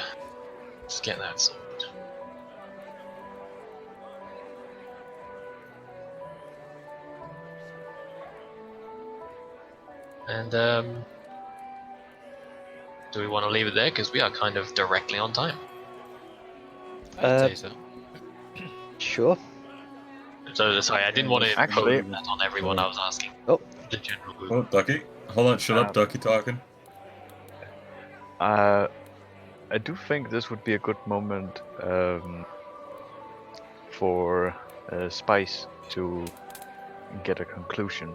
Oh right, yes. Yeah. Black Spice. What is Magna doing right now? Effectively, she's been left at the keep for now. If you so choose, you may have joined the rest to the Golden Lodge. As far as I know, she was gonna bone Balthazar. Yeah. That's true. Not in that order, but you know, you get the meaning. Why not then?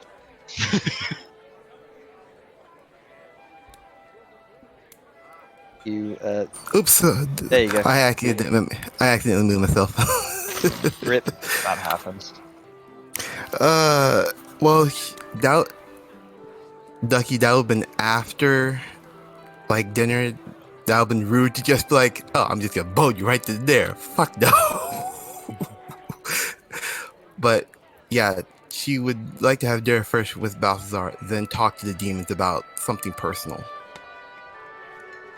Think sure. Go ahead. I think as we're ending here, it might be a good scene to leave off on. So go ahead. All right. Yeah. Resolution of the guest character. Yeah. Only fair. Thank you, guys. All right. Hey. So, let's do this. I don't know where. This will be my first time doing something like this, so you take the lead. I have no Atlas. idea. What are we actually doing here? You're lying. Yeah, what- dirty. You're This lying is like to your watching idiot. two subs. Because I'm in the inn. I thought we were gonna meet up not tonight, but on a later day. That's what I was hoping, but well, yeah, because I didn't think we were meeting up if tonight. you like, we can potentially have you around for another session or so, and we can resolve it then, if you so choose. okay. Well, then. yeah, next Yeah, you session. don't wanna we rush can it as well. resolve No. social things. We can't rush this sort of thing. No. It's It's not all like it's about gonna- the body language. Body language. Damn it. But yeah, it's Um, not like it's gonna be. It's not like it's gonna be a glimmer. It's like one more session. Well, next session we can have a social thing and resolve Yeah. what actually happened and how we properly part with the mountain folk. Okay. We could actually have Alright. next session be, more focused on spice, just Yeah, for the 'cause- flavor of ending it up. Yeah. Yeah, exactly. I was You going to guys- suggest something similar because there's a couple of things they wanted to do with the group in general, so that's actually a really good Yeah, idea. you guys have plenty of time. You've got a week before the trial. You can do as you please. All right then. So, That gives me a little bit more time to plan. yep, we shall leave it off there. This is a good leaving off point. Guys, we fucking ended on time. Holy shit! Holy fuck! Also, Janet. And started on time. Janet. Oh wait, before Yeah. we go, I want to do something with Mhm. Siren. I'm just kidding. Yeah, could I just do a quick try and training thing with Webby? Sure. I'll say go ahead and make an animal handling check. Up What there. Boom. what are you trying to do? Work. Is- Work. Okay. Rocket. Gotta make Webby work. God, I fucking hate that song. Webby needs to pay for college. Please no. Okay, Shake that so thorax. we'll say for the period of the evening, we'll also say that as everyone kind of heads to bed for the evening, Nero kind of comes back to the Golden Lodge after a late evening studying to the site of Grunker, effectively trying to train Webby to we'll say kind of because of Webby's size, he is able to carry knives and forks and other things. 20, yeah, yeah. You managed to get him enough. You managed to train him up enough so that he seems comfortable, kind of working as you please, Gronka. Right. Disturbing and grotesque. And I'm Nero just goes red. imagining a fucking Rocky montage. Yeah. Tiny spider gloves. Throughout the Going up a evening. tiny set of steps. Carrying it, carrying it like a. Instead of like a half of a cow, it's like a strip of bacon. Yeah. You effectively get Webby to kind of pile up all the cutlery to one end of the table, kind of in this sort of neat pile, just to be taken up Now to we're their gonna room. have to wash all the cutlery. I mean, we can get Webby to make the table.